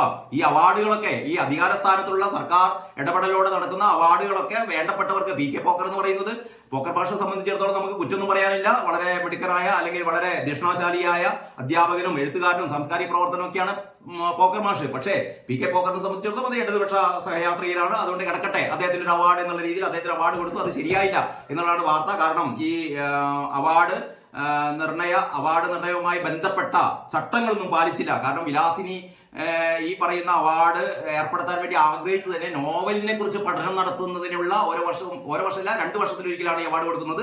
അങ്ങനെ ആയിരുന്നു വിലാസിനിയുടെ ആഗ്രഹം എന്ന് നമ്മൾ നേരത്തെ തന്നെ കേട്ടിട്ടുണ്ട്. പക്ഷെ അതിന് പകരം പോക്കർ മാഷിക്ക് കൊടുത്തത് അങ്ങനെ ഒരു നോവലിനെ കുറിച്ചുള്ള പഠനത്തിനല്ല, മറ്റൊരു ലേഖന സമാഹാരത്തിനാണ്. ഇങ്ങനെയൊക്കെയാണ് പുരസ്കാരങ്ങൾ. അപ്പൊ ഈ അവാർഡ് കിട്ടുക, പുരസ്കാരം കിട്ടുക എന്ന് പറഞ്ഞാൽ അതൊന്നും വലിയ കാര്യമല്ല. ഇതൊക്കെ തങ്ങൾക്ക് വേണ്ടപ്പെട്ട ആൾക്കാർക്ക് കൊടുക്കുന്ന ഒരു ശീലമാണ് നടന്നു വരുന്നത്. അതിന്റെ ഒരു വാർത്തയാണ്. ഇനി നമുക്ക് എഡിറ്റോറിയൽ നോക്കാം. എഡിറ്റോറിയൽ പറയുന്ന അനാസ്ഥയിൽ തെളിയുന്ന മലിന മുഖം. തിരുവനന്തപുരത്ത് ആമയിഴഞ്ചാൻ തോട്ടിലുണ്ടായിരുന്ന ദുരന്തത്തെക്കുറിച്ച്, അതിന്റെ കാര്യകാരണത്തെക്കുറിച്ചാണ് മനോരമ എഡിറ്റോറിയൽ എഴുതുന്നത്. അതിലെ 1-2 പാരഗ്രാഫുകൾ പരാമർശിക്കാതിരിക്കാൻ വയ്യ. ഇതിൽ പറയുന്നത്, ഒരു പ്രദേശത്ത് ദുരന്തമുണ്ടാകാനുള്ള സാധ്യതയുള്ള പ്രദേശങ്ങളിൽ സ്ഥലം ഉടമയുടെ അനുമതി ഇല്ലാതെ തന്നെ ഇടപെടാൻ ദുരന്ത നിവാരണ അതോറിറ്റിക്ക് അധികാരമുണ്ട്. ആര്യ രാജേന്ദ്രൻ മനസ്സിലാക്കേണ്ട ഒരു കാര്യം, അതായത് ദുരന്ത നിവാരണ അതോറിറ്റി ഉണ്ട്. ദുരന്ത നിവാരണ അതോറിറ്റിക്ക് മറ്റൊരു സ്ഥലത്തൂടെ പറയുന്നതാണല്ലോ. ആമയിഴഞ്ചാൻ തോടിന്റെ ഒരു ഭാഗം റെയിൽവേ കോമ്പൗണ്ടിന്റെ ഉള്ളിൽ കൂടെ പോകുന്നുണ്ട്. അതുകൊണ്ട് റെയിൽവേയുടെ അനുമതി വേണം. റെയിൽവേയുടെ അനുമതി ഒന്നും വേണ്ട. കാരണം അത് ഒരു ദുരന്തത്തിന് സാധ്യതയുണ്ട് എന്നുള്ള ഒരു എന്താ പറയാ, അങ്ങനെയുള്ള ഒരു കാരണമുണ്ടെങ്കിൽ തീർച്ചയായും ദുരന്ത നിവാരണ അതോറിറ്റിക്ക് ഇടപെടാം. അപ്പൊ ഇത്തരത്തിലുള്ള കാര്യങ്ങളൊന്നും ആര്യ രാജേന്ദ്രന്റെ ഭാഗത്തു നിന്ന് ഉണ്ടായില്ല. അതാണ് മനോരമ മുഖപ്രസംഗത്തിലൂടെ വളരെ ശക്തമായി പറയുന്നത്. മാലിന്യമുക്ത കേരളം, വികേന്ദ്രീകൃത മാലിന്യ നിർമ്മാർജ്ജനം, ഹരിത കർമ്മസേന എന്നിങ്ങനെ വിവിധ പേരുകളിൽ പല ഏജൻസികൾ വഴി ഖരമാലിന്യ നിർമ്മാർജ്ജനം നടത്തുന്നു. വലിയൊരു വിഭാഗം മാലിന്യവും ഉറവിടെ തന്നെ സംസ്കരിക്കുന്നു എന്നുമാണ് പറയുന്നത്. ഇതൊക്കെ എത്രത്തോളം ഫലപ്രദമായി നടക്കുന്നു എന്ന ചോദ്യം കൂടിയാണ് ഇപ്പോൾ ഉയരുന്നത്. എന്തൊക്കെയാണ് പറയുന്നത്? ഇങ്ങനെ ഒരുപാട് പദ്ധതികളുണ്ട്. പക്ഷെ പദ്ധതികൾക്ക് ഒരു ഭാഗത്ത് ഒഴുകുന്ന കോടികൾ മറ്റൊരു ഭാഗത്ത്. പക്ഷേ മാലിന്യം പഴയതിനേക്കാൾ രൂക്ഷമായി കുന്നുകൂടി കിടക്കുന്നു. ഇവിടെ ജോയിയെ പോലുള്ള ഹതഭാഗ്യർ ഇതിനിരകളാകുന്നു എന്ന് മാത്രമേ പറയാനുള്ളൂ. ഇതിനൊക്കെ ഒരു അറുതി വരണമെങ്കിൽ ജനങ്ങൾ അവരുടെ ചൂണ്ടുവിരലൊന്ന് ഉയർത്തണം. ഇത്തരത്തിൽപ്പെട്ട ഈ ആര്യ രാജേന്ദ്രനെ പോലുള്ള മാലിന്യങ്ങളെ ഈ അധികാര സ്ഥാനത്ത് മാറ്റുകയും ജനങ്ങളുടെ പൾസ് അറിയുന്ന, ജനങ്ങളുടെ ജീവിതത്തെക്കുറിച്ച് ഉത്കണ്ഠയുള്ളവരെ ആ സ്ഥാനത്തേക്ക് അവരോധിക്കുകയുമാണ് വേണ്ടത് എന്ന് മാത്രമാണ് പറയാനുള്ളത്. പിന്നെ അതിനെക്കുറിച്ചുള്ള വാർത്തകളാണ് ഈ 9-ാം പേജ് മുഴുവൻ. നിരാശയുടെ ആഴങ്ങളിൽ, ആദ്യം പ്രതീക്ഷ, പിന്നെ നിരാശ, റോബോട്ടുകളുടെ പ്രയത്നം വിഫലം, തോടിന് മേൽപ്പാലം, ജോയിക്കായി അമ്മയുടെ പ്രാർത്ഥന, ജീവൻ പണയം വെച്ച് സ്കൂബ ടീം, അങ്ങനെ ഒരുപാട് വാർത്തകൾ ഇതിന്റെ കൂടെയുണ്ട്. എഡിറ്റോറിയൽ പേജിലെ ലേഖനം എന്ന് പറയുന്നത് റൂസ്വെൽറ്റിന്റെ ബുദ്ധി ട്രംപിനുണ്ടാവും എന്നുള്ളതാണ്. അതായത് ഡൊണാൾഡ് ട്രംപിന് നേരെയുണ്ടായ വധശ്രമത്തോടെ യുഎസിലെ രാഷ്ട്രീയ ചിത്രം മാറുകയാണ്. എതിരാളികൾക്ക് നേരെയുള്ള ആക്രമണം ട്രംപ് കൂടുതൽ ശക്തമാക്കാനാണ് സാധ്യത. വെടിയേറ്റെങ്കിലും ട്രംപിന് അതൊരു അനുഗ്രഹമായി മാറുകയാണ് എന്ന് വേണം കരുതാൻ. ഇങ്ങനെയാണ് മലയാള മനോരമയുടെ വാർത്തകൾ. നമുക്ക് കേരള കൗമുദിയിലേക്ക് കടക്കാം. കേരള കൗമുദി ഇന്ന് അത്ര വാർത്തകളൊക്കെ നമ്മൾ കൊടുത്തിട്ടുണ്ട്. ഈ ട്രംപിന്റെ വാർത്ത ഫോൾഡിന്റെ താഴെയാണ് കൊടുത്തത് കേട്ടോ. ഈ പേജ് ചെയ്യുന്നവർ ഇതൊക്കെ ഒന്ന് ശ്രദ്ധിക്കണം. ഈ ട്രംപിന് വെടിയേറ്റു എന്ന് പറയുന്ന വാർത്ത ഫോൾഡിന്റെ താഴെ കൊടുത്തൊരു പക്ഷേ ലോകത്തിലെ ആദ്യത്തെ പത്രം കേരളമതി ആയിരിക്കും. ഇങ്ങനെ കുറെ വിവരക്കേടുകൾ കേരളമതി സ്ഥിരമായിട്ട് ചെയ്യാറുണ്ട്. തിരഞ്ഞെടുപ്പ് യോഗത്തിനിടെ ട്രംപിന് വെടിയേറ്റു. സാധാരണ പത്രം എന്ന് പറയുമ്പോൾ പത്രത്തിന്റെ ഒരു കൺസെപ്റ്റ് എന്ന് പറഞ്ഞാൽ പത്രം ഇങ്ങനെയാണല്ലോ സാധാരണ ഡിസ്പ്ലേ ചെയ്യുക. അപ്പൊ എന്ന് പറഞ്ഞാൽ ഏറ്റവും പ്രധാനപ്പെട്ട വാർത്തകള് എന്താ പറയാ ഫ്രണ്ടിൽ എന്ന് പറഞ്ഞാൽ ഏറ്റവും ടോപ്പ് ഹാഫില് പകുതിക്ക് മുകളിൽ കൊടുക്കണം എന്നുള്ളത് ബാലപാഠമാണ് ജേർണലിസ്റ്റിന്റെ. അതൊക്കെ ഇതിന്റെ ഏറ്റവും മേലെ കൊടുത്തിരിക്കുന്നതാണ് ചികിത്സാ പിഴവ് പരിരക്ഷയ്ക്ക് ഡോക്ടർമാരുടെ തിരക്ക്. ഒരു സ്പെഷ്യൽ സ്റ്റോറിയാണ്. അതായത് ചികിത്സാ പിഴവിന് ഗുരുതരമായ ശിക്ഷയാണ് ഈ പുതിയ ക്രിമിനൽ ചട്ടം അനുസരിച്ചുള്ളത്. അതുകൊണ്ട് ഡോക്ടർമാരൊക്കെ ഈ അത്തരത്തിൽപ്പെട്ട ചികിത്സാ പിഴവിന്റെ പേരിൽ എന്തെങ്കിലും നടപടി ഉണ്ടായാൽ അതിന് നിയമപരിരക്ഷ അല്ലെങ്കിൽ അതിന്റെ കേസ് വാദിക്കാനൊക്കെ വേണ്ടിയിട്ടുള്ള ഒരു സ്പെഷ്യൽ ഇൻഷുറൻസ് എടുക്കാൻ വേണ്ടി തിരക്ക് കൂട്ടുകയാണ്. അത്രമാത്രം വലിയ പ്രധാനപ്പെട്ട വാർത്തയൊന്നുമില്ല മേലെ ഇങ്ങനെ കൊടുക്കാൻ വേണ്ടിയൊന്നും. അതിന് പകരം ട്രംപിന് വെടിയേറ്റു. തെരഞ്ഞെടുപ്പ് യോഗത്തിനിടെ ട്രംപിന് വെടിയേറ്റു, പരിക്ക് വലത് ചെവിയിൽ. പക്ഷെ വാർത്ത വിന്യസിച്ചിരിക്കുന്നത് ഒറ്റ നോട്ടത്തിൽ നമുക്ക് മനസ്സിലാവുന്ന രീതിയിൽ കരുത്താവുന്ന ദൃശ്യം, സുരക്ഷ പാളി, സംഭവം ഇങ്ങനെ എന്നൊക്കെ പറഞ്ഞിട്ട് കൊടുത്തിട്ടുണ്ട്. പക്ഷെ അത് കൊടുത്ത സ്ഥലം തെറ്റായി പോയി എന്ന് മാത്രമേ പറയുന്നുള്ളൂ. പിന്നെ നാടാകെ പ്രാർത്ഥനയിൽ, കഠിനം രക്ഷാദൗത്യം, ജോയിയെ കണ്ടെത്താനായില്ല. ആ ആമയിഴഞ്ചാൻ തോടിലെ ദുരന്തത്തെക്കുറിച്ച് ചിത്രം സഹിതം വാർത്ത നന്നായി കൊടുത്തിട്ടുണ്ട്. ആരോമമണി ഓർമ്മയായി. ഞാൻ നേരത്തെ പറഞ്ഞ പോലെ മലയാള മനോരമ ഒരു സിംഗിൾ കോളത്തിൽ ഒതുക്കിയപ്പോൾ വളരെ അർഹമായ പ്രാധാന്യത്തോടെ സൂപ്പർ ഹിറ്റുകളുടെ നിർമ്മാതാവിന് വിട, ആരോമമണി ഓർമ്മയായി എന്ന് പറയുന്ന വാർത്ത വളരെ നല്ല രീതിയിൽ തന്നെ കേരളമതി കൊടുത്തിട്ടുണ്ട്. ഗവർണറുടെ ഉത്തരവിനെതിരെ കോടതിയെ സമീപിക്കാനുള്ള നീക്കം VC മരവിപ്പിച്ചു എന്ന് പറയുന്നൊരു വാർത്ത കൂടിയുണ്ട്. ഉള്ളിലെ പേജുകളിലൊന്നും അങ്ങനെ പ്രധാനപ്പെട്ട വാർത്തകളൊന്നുമില്ല. നേരത്തെ പറഞ്ഞ പോലെ ചർവറ വാർത്തകൾ ആകെ താളം തെറ്റി നമുക്ക് ഒരിക്കലും വായിക്കാൻ ഒരു സുഖകരമല്ലാത്ത രീതിയിലാണ് 2-3 പേജുകളൊക്കെ വിന്യസിച്ചിരിക്കുന്നത്. പിന്നീട് ഏത് പേജാണ്? അപ്പൊ 5-ാം പേജ് മുഴുവനായിട്ടും ഈ പറയുന്ന വിശ്രമമറിയാതെ ദൗത്യ സംഘം ആമയിഴഞ്ചാൻ തോടിലെ രക്ഷാദൗത്യത്തെ കുറിച്ചുള്ള വിവിധങ്ങളായ ചിത്രങ്ങളും അതിന്റെ വാർത്തകളൊക്കെയാണ്. റെയിൽവേയുടെ നിസ്സഹകരണം സർക്കാരിന് നിസ്സംഗത, സുജിലാൽ കേസിന്റെ സ്പെഷ്യൽ സ്റ്റോറി ഉണ്ട്. തോട് ശുദ്ധമാക്കാൻ സർക്കാർ നിഷേധിച്ച് 2 തവണ കോവളം സതീഷ് കുമാറിന്റെ സ്പെഷ്യൽ സ്റ്റോറി. നിരോധനം മാൻഹോളിലെ ജോലിക്ക് മാത്രം പോരാ എന്ന് പറയുന്ന സ്മിതാദേവിയുടെ ഒരു സ്പെഷ്യൽ സ്റ്റോറി. ഇന്ന് എഡിറ്റോറിയലില്ല കേരള കൗമുദിക്ക് മാറുന്ന തൊഴിലും മാറേണ്ട ശീലവും ചക്കയ്ക്കൊത്ത കൂട കണ്ണൂരിലെ നിധി കുമ്പം എന്നൊക്കെ പറഞ്ഞ കുറച്ച് ആർട്ടിക്കിളും ലേഖനങ്ങളൊക്കെയാണ് ഇതിനകത്തുള്ളത്. മറ്റൊന്ന് 7-ാം പേജിലേക്ക് കടന്നു കഴിഞ്ഞാൽ 7-ാം പേജില് പ്രധാന വാർത്ത എന്ന് പറയുന്നത് 2 വാർത്തകളാണ്. ഏറ്റവും ടോപ്പിൽ കാണാം ജനകീയ ഹോട്ടലുകൾ അടച്ചുപൂട്ടലിലേക്ക്. 20 രൂപ ഊണ് കൊടുക്കുന്ന ഹോട്ടലുകൾ പിന്നീട് സബ്സിഡി കിട്ടാതായപ്പോൾ 30 രൂപയാക്കി വർദ്ധിപ്പിച്ചിരുന്നു. എന്നിട്ട് പോലും പിടിച്ചു നിൽക്കാനാവുന്നില്ല. ഇവർക്കുള്ള സബ്സിഡികൾ പലതും നിർത്തലാക്കുന്നു. അങ്ങനെ ഈ ജനകീയ ഹോട്ടലുകൾ ജനങ്ങൾക്ക് എന്തൊക്കെ നല്ല കാര്യം സർക്കാർ സംവിധാനത്തിൽ ഏർപ്പെടുത്തിയിരുന്നോ അതൊക്കെ കുറച്ച് ദിവസം കഴിഞ്ഞാൽ ഇല്ലായ്മ ചെയ്യുന്ന ഒരു രീതി എന്ന് പറഞ്ഞാൽ ജനവിരുദ്ധ സർക്കാർ എന്ന് വീണ്ടും തെളിയിച്ചുകൊണ്ടിരിക്കുകയാണ് പിണറായി സർക്കാർ. അതിന്റെ ഒരു വാർത്തയാണ് ഇത്, ജനകീയ ഹോട്ടലുകൾ അടച്ചുപൂട്ടലിലേക്ക്. പിന്നീട് ഷാബിൽ ബഷീറിന്റെ വാർത്ത, LSS USS സ്കോളർഷിപ്പ് തുക ലഭിക്കാതെ 2 ലക്ഷത്തോളം വിദ്യാർത്ഥികൾ. ഇത് നേരത്തെ എനിക്ക് തോന്നുന്നു മാതൃഭൂമിയാണെന്ന് തോന്നുന്നു രണ്ടാഴ്ച മുമ്പ് ഏതാണ്ട് ഒരാഴ്ച മുമ്പ് ഇതേ സ്റ്റോറി കൊടുത്തിരുന്നു. ഷാബിൽ ബഷീർ കണ്ടിട്ടുണ്ടോ എന്ന് അറിയില്ല. മാതൃഭൂമി കൊടുത്ത അതേ വാർത്ത വീണ്ടും ഒരു എന്താ പറയാ ഒരു സ്വന്തം സ്റ്റോറി പോലെ ആക്കി മാറ്റുന്നത് അത്ര നല്ല പ്രവണതയല്ല. എങ്കിലും വീണ്ടും ഇത്തരം വാർത്തകൾ വീണ്ടും വരട്ടെ. കാരണം വാർത്തകളൊക്കെ ഒരു ദിവസം വൈകുന്നേരം ആകുമ്പോഴത്തേക്ക് ഈ വാർത്തകളൊക്കെ ആൾക്കാർ മറന്നുപോകും. അപ്പോൾ ഈ ഇടതുപക്ഷ സർക്കാരിനെ സംബന്ധിച്ചിടത്തോളം, 2ാം പിണറായി സർക്കാരിനെ സംബന്ധിച്ചിടത്തോളം ഏറ്റവും ഗുരുതരമായ ഒരു കൃത്യവിലോപമാണ് 4ാം ക്ലാസ്സിലെയും 7ാം ക്ലാസ്സിലെയും കുട്ടികൾക്ക് കൊടുക്കുന്ന LSS USS സ്കോളർഷിപ്പുകൾ കഴിഞ്ഞ 5 വർഷമായി കൊടുക്കുന്നില്ല. അങ്ങനെ ഏതാണ്ട് 2 ലക്ഷത്തോളം വിദ്യാർത്ഥികൾക്കാണ്. പാവങ്ങൾക്ക് 1000 രൂപ, വർഷത്തിൽ 1000 രൂപ, മറ്റേ USSന് 1500 രൂപ. ഇത് കുട്ടികൾക്ക് പഠന ചെലവിന് വേണ്ടിയിട്ടുള്ളതാണ്. പക്ഷേ ഈ കുട്ടികളൊക്കെ 5 കൊല്ലം കഴിഞ്ഞപ്പോഴത്തേക്ക് ഡിഗ്രിയൊക്കെ എത്തിക്കഴിഞ്ഞ കുട്ടികൾ, ഈ ഡിഗ്രി എത്തിക്കഴിഞ്ഞ കുട്ടികൾക്ക് അല്ലെങ്കിൽ +2 എത്തിക്കഴിഞ്ഞ കുട്ടികൾക്ക് അന്ന് കിട്ടേണ്ട പൈസയൊന്നും ഇതുവരെ കൊടുത്തിട്ടില്ല. ഇതാണ് ജനക്ഷേമ സർക്കാർ. പിന്നീട് വെള്ളാപ്പള്ളിയുടെ ഒരു വാർത്തയുണ്ട്. സമയമില്ലാത്തതുകൊണ്ട് ദീർഘമായി അല്ലെങ്കിൽ പോകുന്നില്ല. കുമാരനാശാന്റെ കസേരയുടെ കാവൽക്കാരൻ വളരെ വിനയാന്വിതനായി വെള്ളാപ്പള്ളി പറയുന്നു, ഈ പറയുന്ന കുമാരനാശാൻ ഇരുന്ന കസേരയിലാണ് താൻ ഇരിക്കുന്നത്, പക്ഷെ അതിന്റെ കാവൽക്കാരൻ മാത്രമാണ് ഞാൻ എന്ന് പറയുന്ന വളരെ വിനയത്തോടെ വെള്ളാപ്പള്ളി ഓർമ്മിക്കുന്നു. ഒരുപാട് പ്രസക്തമായ കാര്യങ്ങൾ ഇതിൽ വെള്ളാപ്പള്ളി പറയുന്നുണ്ട് കേട്ടോ. കാരണം ഈ പറയുന്ന ഈഴവരെ എങ്ങനെയാണ് ഈഴവർ ഒറ്റക്കെട്ടായി നിൽക്കാത്തത് കൊണ്ട് സംഭവിക്കുന്ന ദോഷങ്ങൾ വെള്ളാപ്പള്ളി വർഷങ്ങളായി പറഞ്ഞുകൊണ്ടിരിക്കുന്നതാണ്. ഈഴവർ ഒരൊറ്റക്കെട്ടാവണം. ഈ ഒരു സംഘടിത ശക്തി ഇല്ലാത്തത് കൊണ്ടാണ് നിങ്ങളെ തടയുന്നത്, ഭരണവർഗം തടയുന്നത്. വീണ്ടും വെള്ളാപ്പള്ളി ആവർത്തിക്കുകയാണ്. PSC അംഗത്വക്കോഴ CPM-ഉമായി ഏറ്റുമുട്ടാനില്ല. പ്രമോദ് പറയുന്നു CPM-ഉമായി ഏറ്റുമുട്ടാനില്ല. അങ്ങനെയാണ് കേരളമതിയുടെ തലക്കെട്ട്. PSC അംഗത്വക്കോഴ CPM-ഉമായി ഏറ്റുമുട്ടാനില്ല പ്രമോദ്. PSC അംഗത്വക്കോഴ വിവാദത്തിൽ CPM നിന്ന് പുറത്താക്കപ്പെട്ട പ്രമോദ് കോട്ടൂളി നിയമ നടപടിയുമായി മുന്നോട്ട് ജീവിക്കണം.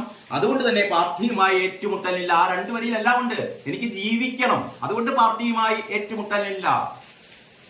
ജീവിക്കാൻ ആഗ്രഹിക്കുന്നവർക്കൊന്നും പാർട്ടിയുമായി ഏറ്റുമുട്ടാനാവില്ല. കാരണം എല്ലാവർക്കും അറിയാം. അതിന്റെ കാരണം ഞാൻ പറയുന്നില്ല. പിന്നീട് ഉള്ളില് നമ്മുടെ ആരോമാമണിയുടെ പോസ്റ്റർ ഒട്ടിക്കുന്ന നിർമ്മാതാവ് എന്ന് പറഞ്ഞിട്ട് ഷാജി കൈലാസിന്റെ ഒരു ഓർമ്മക്കുറിപ്പ് ദിശാബോധമുള്ള സംവിധായകൻ K. മധു പറയുന്നു. മധു ചോദിച്ചു, മണി നിർമ്മിച്ചു. കോവള സതീഷ് കുമാറിന്റെ ഒരു വളരെ വളരെ മനോഹരമായ അല്ലെങ്കിൽ നമുക്ക് വായനാക്ഷമതയുള്ള ഒരു റിപ്പോർട്ടുണ്ട്. മധു ചോദിച്ചു, മണി നിർമ്മിച്ചു എന്ന് പറഞ്ഞാൽ മണിയെ നിർമ്മാതാവാക്കിയത് അല്ലെങ്കിൽ സിനിമയിലേക്ക് ഇത്തരം ഒരു സിനിമാക്കാരനാക്കുന്നത് നമ്മുടെ മധുവാണത്രേ സിനിമയിലേക്ക് അദ്ദേഹത്തെ കൊണ്ടുവന്നത്. പിന്നെ ഒരു നെറികെട്ട പത്രപ്രവർത്തനത്തിന്റെ ഒരു ഉദാഹരണമായി ഞാൻ ഈ പേജ് ഒന്ന് എല്ലാവരെയും കാണിക്കട്ടെ. ഇത് കേരളകൗമുദിയുടെ അവസാനത്തെ പേജാണ്, ലാസ്റ്റ് പേജ്. ഇത് നുകരാം മാതൃത്വ മധുരം എന്നുള്ളതാണ്. ആരും ഒന്ന് വായിച്ചു പോകും. നുകരാം മാതൃത്വ മധുരം. വന്ധ്യതക്ക് തേൻ ചികിത്സയുമായി അൻഫാൽ ഹെർബൽസ്. ഈ നാട്ടിൽ നിയമമൊന്നുമില്ലേ? വ്യാജ ചികിത്സകരെ പലപ്പോഴും അറസ്റ്റ് ചെയ്തതിന്റെ വാർത്തകൾ കേൾക്കാറുണ്ട്. ഒന്ന് നോക്കണം. ഇതായത് വന്ധ്യതക്ക് തേൻ ചികിത്സ, വന്ധ്യത മാറാൻ തേൻ ചികിത്സ എന്നും പറഞ്ഞിട്ട് ഒരു ചികിത്സകൻ ഒരു പേജ് പരസ്യം ചെയ്യുന്നു. ഒരു എളുപ്പമില്ലാതെ ഈ പത്രം ഇയാളുടെ അടുത്ത് നിന്ന് കാശ് വാങ്ങിയിട്ട് ഇതിങ്ങനെ അടിച്ചു വെച്ചിരിക്കുന്നു. ഈ പത്രത്തിന്റെ വില അറിയാലോ, എത്രയാണ്? 8 രൂപ 50 പൈസ കൊടുത്ത് പത്രം വാങ്ങുന്ന വായനക്കാരനെ കബളിപ്പിച്ചുകൊണ്ട് ഇങ്ങനെ ഒരു വാർത്ത കാശും വാങ്ങി അടിച്ചു വിട്. പരസ്യം വേണം പത്രത്തിൽ. പരസ്യമില്ലാതെ പത്രം മുന്നോട്ട് കൊണ്ടുപോകാൻ പറ്റില്ല. പക്ഷെ പരസ്യം കൊടുക്കുന്നതിനും ഒരു നീതി വേണം, ഒരു നൈതികത വേണം, ഒരു ധാർമ്മികത വേണം. ഇത് ഒരു കേരളമതി എന്ന് പറയുന്നത് ഒരു സാധാരണ പത്രമല്ല. പത്രാധിപർ K. സുകുമാരന്റെ, ഒരു പക്ഷേ കേരളത്തിൽ പത്രാധിപർ എന്ന് ആദരപൂർവ്വം വിളിക്കുന്ന ഒരു വ്യക്തിയേ ഉള്ളൂ. അത് പത്രാധിപർ സുകുമാരനാണ്, കേരളമതിയുടെ സ്ഥാപക പത്രാധിപർ. ആ പത്രാധിപരുടെ പുതിയ തലമുറ ചെയ്തു വെച്ച തോന്നിവാസമാണ് ഇത്. ഒരു പത്രത്തിന്റെ ബാക്ക് പേജിൽ കൊടുത്തിരിക്കുന്നു. ഇതിനൊരു അഡ്വർടൈസ്മെന്റ് ഒന്നും കൂടിയില്ല. സാധാരണ പരസ്യം കൊടുക്കുമ്പോൾ ഒരു ADVT എന്ന് ആരും കാണാതെ ലെൻസ് വെച്ച് നോക്കിയാൽ മാത്രം കാണുന്ന രീതിയിൽ ADVT എന്ന് പറയുന്ന ഒരു തട്ടിപ്പ് പരിപാടിയുണ്ട്. ആ തട്ടിപ്പ് പരിപാടി കൂടിയില്ല. ഇത് നുകരാം മാതൃത്വ മധുരം. നമ്മുടെ നാട്ടിൽ നടക്കുന്ന തട്ടിപ്പുകൾ, അതായത് നമ്മുടെ ചികിത്സാ സംവിധാനം, ആധുനിക ചികിത്സാ സംവിധാനങ്ങൾ കേരളം എന്ന് പറയുന്നത് ഈ പറയുന്ന മെഡിക്കൽ രംഗത്ത് മുന്നേറിക്കൊണ്ടിരിക്കുകയാണ്. ആരോഗ്യമന്ത്രി വീണ ജോർജ് ഇതൊന്നും കാണുന്നില്ലേ? ഈ പറയുന്ന മനുഷ്യനെ എത്രയും പെട്ടെന്ന് അറസ്റ്റ് ചെയ്യാണ് വേണ്ടത്. അല്ല തേനുകൊണ്ട് ഒരു കുഞ്ഞിക്കാല് കാണാൻ ആഗ്രഹിക്കുന്ന എത്ര ദമ്പതികൾ നമ്മുടെ സമൂഹത്തിലുണ്ടെന്ന് അറിയോ? ഈ വന്ധ്യത എന്ന് പറയുന്നത് പെരുകിക്കൊണ്ടിരിക്കുകയാണ്. ഈ വന്ധ്യത മാറ്റാൻ വേണ്ടിയിട്ട്, ഒരു കുഞ്ഞിനെ കാണാൻ വേണ്ടിയിട്ട് ലക്ഷങ്ങൾ മുടക്കാൻ എന്താ പറയാ സന്നദ്ധരായ ഒരുപാട് ആൾക്കാരുള്ളപ്പോൾ ഇവരെയൊക്കെ ഇങ്ങനെ ഒരു ഫുൾ പേജിൽ നുകരാം മാതൃത്വ മധുരം. ഞാനത് പറയുന്നില്ല, ഇത് പ്രവാചക വൈദ്യവുമായി ബന്ധപ്പെട്ട ഒരു രീതി എന്നൊക്കെ പറയുന്നത്. പ്രവാചക വൈദ്യം, ഇങ്ങനെ കുറെ തട്ടിപ്പുകളുണ്ട്. പ്രവാചക വൈദ്യം, പിന്നെ എന്താ പറയാ, നമ്മുടെ ഈ ക്രിസ്ത്യൻ സമൂഹത്തിലുള്ള പാസ്റ്റർമാർ നടത്തുന്ന രോഗശാന്തി ശുശ്രൂഷ. കേൾവിയില്ലെങ്കിൽ കേൾവി ഒരാളോട് ചോദിക്കുകയാണ്, നിങ്ങളുടെ പേരെന്താണ്? അപ്പൊ പേര് പറയുന്നു മറിയാമെന്നോ അല്ലെങ്കിൽ അന്നക്കുട്ടീന്നോ എന്ന പേര് പറയുന്നു. ഇങ്ങനെ കർത്താവിനെ വിളിച്ചു വരുത്തി ഒരു 2 നിമിഷം കൊണ്ട് തന്നെ കേൾവി ശക്തി വർദ്ധിപ്പിക്കുകയാണ്. ആദ്യം കേൾവി ശക്തി ഉണ്ടോ എന്ന് ചോദിക്കുമ്പോൾ ഇല്ല എന്ന് മറുപടി പറയുന്ന അത്തരത്തിലുള്ള ട്രോളുകളൊക്കെ നമ്മുടെ സോഷ്യൽ മീഡിയയിൽ വളരെ വളരെ വളരെ വ്യാപകമാണ്. അത്തരത്തിൽപ്പെട്ട ഇത് നമുക്കതിന് ചിരിച്ചു തള്ളാവുന്ന ഒരു കാര്യമല്ല ഇത്. ഞാൻ പറയുന്നതിനോട് വിയോജിപ്പുള്ള ആൾക്കാർ കമന്റ് ബോക്സിൽ നിങ്ങളുടെ കമന്റുകളൊന്ന് പറയട്ടെ, ഇത് ചെയ്തത് ശരിയാണോ എന്ന്. കാരണം IMA-കാരൊക്കെ എന്താണ് നോക്കി, IMA-കാർ സാധാരണ ഹോമിയോപ്പതി ചികിത്സകർക്കെതിരെ വാളെടുക്കുന്ന ആൾക്കാരാണ്. ഈ അലോപ്പതി രംഗത്തുള്ള ആൾക്കാർ, IMA സംസ്ഥാന പ്രസിഡന്റും അതിന്റെ അംഗങ്ങളൊക്കെ, ഇവരൊന്നും ഇത് കാണുന്നില്ലേ? ഇത്തരത്തിലുള്ള വന്ധ്യത ചികിത്സക്ക് വേണ്ടിയുള്ള എത്ര നവീനങ്ങളായ അത്യാധുനികങ്ങളായ ചികിത്സാ രീതികൾ ഈ പറയുന്ന മോഡേൺ മെഡിസിന്റെ ഭാഗത്തുണ്ട്. ആ രീതിയിലുള്ള ഒരുപാട് ചികിത്സാ രീതികൾ, ചികിത്സാ സംവിധാനങ്ങൾ നമ്മുടെ നാട്ടിലുണ്ട്. അപ്പോഴാണ് ഈ പറയുന്ന ലക്ഷങ്ങൾ ഈ ഒരു പത്രത്തിന് കൊടുത്തുകൊണ്ട് ഈ പറയുന്ന തട്ടിപ്പ് വാർത്തകൾ ഒന്നാം പേരിൽ കൊടുക്കുന്നത്. നുകരാം മാതൃത്വ മധുരം മണ്ണാങ്കട്ട. ഇത് വായിച്ചു കഴിഞ്ഞാൽ നമുക്ക് ചിരി വരും. തേനീച്ചക്കാണത്ര ഏറ്റവും വലിയ ഈ പറയുന്ന രോഗശാന്തിയുള്ളത്. ഇനി എല്ലാവരും തേനീച്ചയെ വളർത്തി കണ്ട് കടിപ്പിച്ചാൽ മതിയല്ലോ, അല്ലെങ്കിൽ തേനീച്ചയുടെ തേൻ കുടിച്ചാൽ മതിയല്ലോ, സർവ്വ രോഗങ്ങളും നിവാരണം ചെയ്യല്ലോ, അല്ലെങ്കിൽ തേൻ കുടിച്ചു കഴിഞ്ഞാൽ മക്കളുണ്ടാവുമല്ലോ. എന്ത് വിഡ്ഢിത്താണ് പറയുന്നത്. ഇയാള് ജീവിക്കാൻ വേണ്ടിയിട്ട് ഇയാളുടെ കുടുംബം എന്തൊക്കെ ചെയ്യുന്നു എന്നുള്ളത് പോട്ടെ, പക്ഷെ ഇത് പരസ്യം എന്നുള്ളത് വാർത്ത പോലെ ഇങ്ങനെ കൊടുക്കുക എന്ന് പറഞ്ഞാൽ, ഇത്രയും പറഞ്ഞില്ലെങ്കിൽ ഇത്രയും എന്താ പറയാ, നമ്മുടെ സ്വയം മനസ്സാക്ഷി നമ്മളോട് നീതി പുലർത്തില്ല എന്നുള്ളതുകൊണ്ടാണ് ഇത് പറയുന്നത്. ഇത് കേൾക്കുന്ന എന്റെ പ്രിയപ്പെട്ട പ്രേക്ഷകർ ഇത് മനസ്സിലാക്കുമെന്ന് വിശ്വസിച്ചുകൊണ്ട് ഇതൊരിക്കൽ കൂടി ഇത് നുകരാം മാതൃത്വ മധുരം വന്ധ്യതത്വ തേൻ ചികിത്സയുമായി അൽഫാൻ ഹെർബൽസ്. ഇതിന്റെ കൂടുതൽ കാര്യങ്ങളൊന്നും ഞാൻ പറയുന്നില്ല. പറഞ്ഞു കഴിഞ്ഞാൽ ഇയാളുടെ പേരും ഇയാളുടെ സ്ഥലമൊക്കെ പറഞ്ഞു കഴിഞ്ഞാൽ അത് ഇയാൾക്ക് ഒരു പബ്ലിസിറ്റി ആയി മാറും. ഫോൺ നമ്പറൊക്കെ കൊടുത്തിട്ടുണ്ട് വലുതാക്കിയിട്ട് കേട്ടോ. എത്ര പേര് ഇപ്പം തന്നെ വിളിച്ച് ഈ പറയുന്ന തട്ടിപ്പിൽ ചെന്ന് ചാടി എന്ന് എനിക്ക് അറിയില്ല. ആരും ഇത്തരത്തിൽപ്പെട്ട വെട്ടിപ്പുകളിൽ കാരണം വിശ്വാസ്യത സാധാരണ ഞാൻ പണ്ട് കേരളമുദ്ര ഉണ്ടായിരുന്ന സമയത്ത് കേരളമുദ്രയുടെ ഒരു ലോഗോ എന്ന് പറയുന്നത് വിശ്വാസ്യതയിൽ ഒന്നാമതാണ്. കാരണം ഈ പത്രത്തിന്റെ സർക്കുലേഷനിലോ അല്ലെങ്കിൽ പത്രത്തിന്റെ മറ്റ് സാങ്കേതിക മികവിലോ അല്ല ഒന്നാം സ്ഥാനത്ത്. കേരളമുദ്ര ഒന്നാം സ്ഥാനത്ത് വിശ്വാസ്യതയിലാണ് എന്ന് പറയുന്ന ഒരു പത്രമാണ് ഈ ചില്ലറ എന്താ പറയാ നക്കാപ്പിച്ചൊക്കെ വേണ്ടിയിട്ട് ഇങ്ങനെ ഒരു പരസ്യം കൊടുത്തിരിക്കുന്നത്. ഇനി മുതലെങ്കിലും തെറ്റുകൾ പറ്റാം. ഇനി മുതലെങ്കിലും ഇത്തരത്തിലുള്ള തോന്നിവാസങ്ങൾ കാണിക്കരുതെന്ന് മാത്രം കേരളമുദ്രയുടെ ഈ പറയുന്ന അഡ്വർടൈസിംഗ് വിഭാഗത്തോടും കേരളമുദ്രയുടെ മുഴുവൻ എന്താ പറയാ അതിന്റെ ഉടമകളോടും അഭ്യർത്ഥിക്കുക മാത്രമാണ്. വേദനയോടെ അഭ്യർത്ഥിക്കുകയാണ്. അത് മാത്രമേ ചെയ്യുന്നുള്ളൂ. ഇനി നമുക്ക് മാതൃഭൂമിയിലേക്ക് എടുക്കാം. മാതൃഭൂമി അതേപോലെ തന്നെ വെടിയേറ്റു തളരാതെ ട്രംപ് എന്നാണ് തലക്കെട്ട് കൊടുത്തത്. പിന്നെ അക്രമി ട്രംപിന്റെ പാർട്ടിക്കാരെന്ന് പറയുന്ന വാർത്ത, പോലീസിന് മുൻപാകെയുള്ള കുറ്റസമ്മതം പരിഗണിക്കേണ്ട, അങ്ങനെ ഒരു പ്രധാനപ്പെട്ട വാർത്ത മാതൃഭൂമിയിൽ മാത്രമാണ് കണ്ടത്. അതായത് ഈ പോലീസിന് മുൻപാകെയുള്ള കുറ്റസമ്മതം കുറ്റപത്രത്തിൽ ചേർത്തിട്ടുണ്ടെങ്കിൽ അത് കോടതികൾ അവഗണിക്കണമെന്ന് സുപ്രീം കോടതി. അതായത് പോലീസിന്റെ മുന്നിൽ കുറ്റസമ്മതം നടത്തി എന്ന് വിചാരിച്ചിട്ട് അത് മേൽക്കോടതികളൊന്നും അംഗീകരിക്കേണ്ട കാര്യമില്ല എന്നാണ് സുപ്രീം കോടതിയുടെ ഒരു പരാമർശം അല്ലെങ്കിൽ ഒരു നിരീക്ഷണം. പിന്നീട് അരോമമണി അന്തരിച്ചു എന്നുള്ളത് മാതൃഭൂമിയും വളരെ ചുരുക്കി 2 പരസ്യത്തിന്റെ ഇടയിൽ കുത്തി ഞെരുക്കി. അല്ലെങ്കിൽ തന്നെ ഒരു 4 പേജ് പരസ്യവും മറ്റൊന്ന് ഒരു 23 സൈസിലുള്ള മറ്റൊരു പരസ്യമുണ്ട്. അതിന്റെ ഇടയ്ക്ക് മറ്റൊരു മേലെ ഒരു സ്കൈ ബസ് പരസ്യമുണ്ട്. അതിന്റെയൊക്കെ ഇടയിലുള്ള ചുരുങ്ങിയ സ്ഥലത്താണ് എന്നിട്ടും മാതൃഭൂമി തിരികെ വാർത്തകളൊക്കെ കൊടുത്തത്. എങ്കിലും ട്രംപിന്റെ വാർത്ത വളരെ നന്നായിട്ട് തന്നെ കൊടുത്തിട്ടുണ്ട്. മലയാളത്തിന്റെ അക്ഷരഗോപുരത്തിന് ഇന്ന് പിറന്നാൾ മധുരം MTയുടെ ചിത്രം സഹിതം വാർത്ത നല്ല രീതിയിൽ ഉള്ളിൽ കൊടുത്തിട്ടുണ്ട്.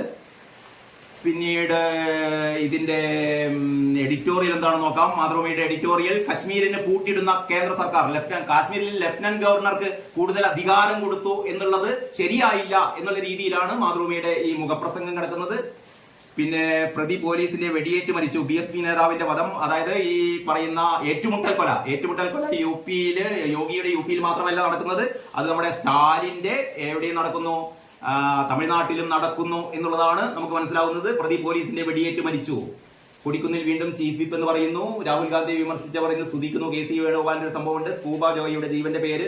അങ്ങനെ ഈ പറയുന്ന മാലിന്യ പുഴയിൽ നിന്ന് ഈ പറയുന്ന ഒരു ജീവനെ രക്ഷിക്കാൻ നടത്തുന്ന ശ്രമങ്ങളെ കുറിച്ചുള്ള വാർത്തയാണ്. ചോര പുരണ്ട US രാഷ്ട്രീയം എന്ന് പറഞ്ഞാൽ ഇതിനു മുമ്പേ ഈ US നടക്കുന്ന ഇത്തരത്തിലുള്ള ഈ തോക്ക് രാഷ്ട്രീയം അല്ലെങ്കിൽ വെടിയുണ്ട രാഷ്ട്രീയത്തെ കുറിച്ചുള്ള ഒരു ലേഖനമുണ്ടുള്ളിൽ.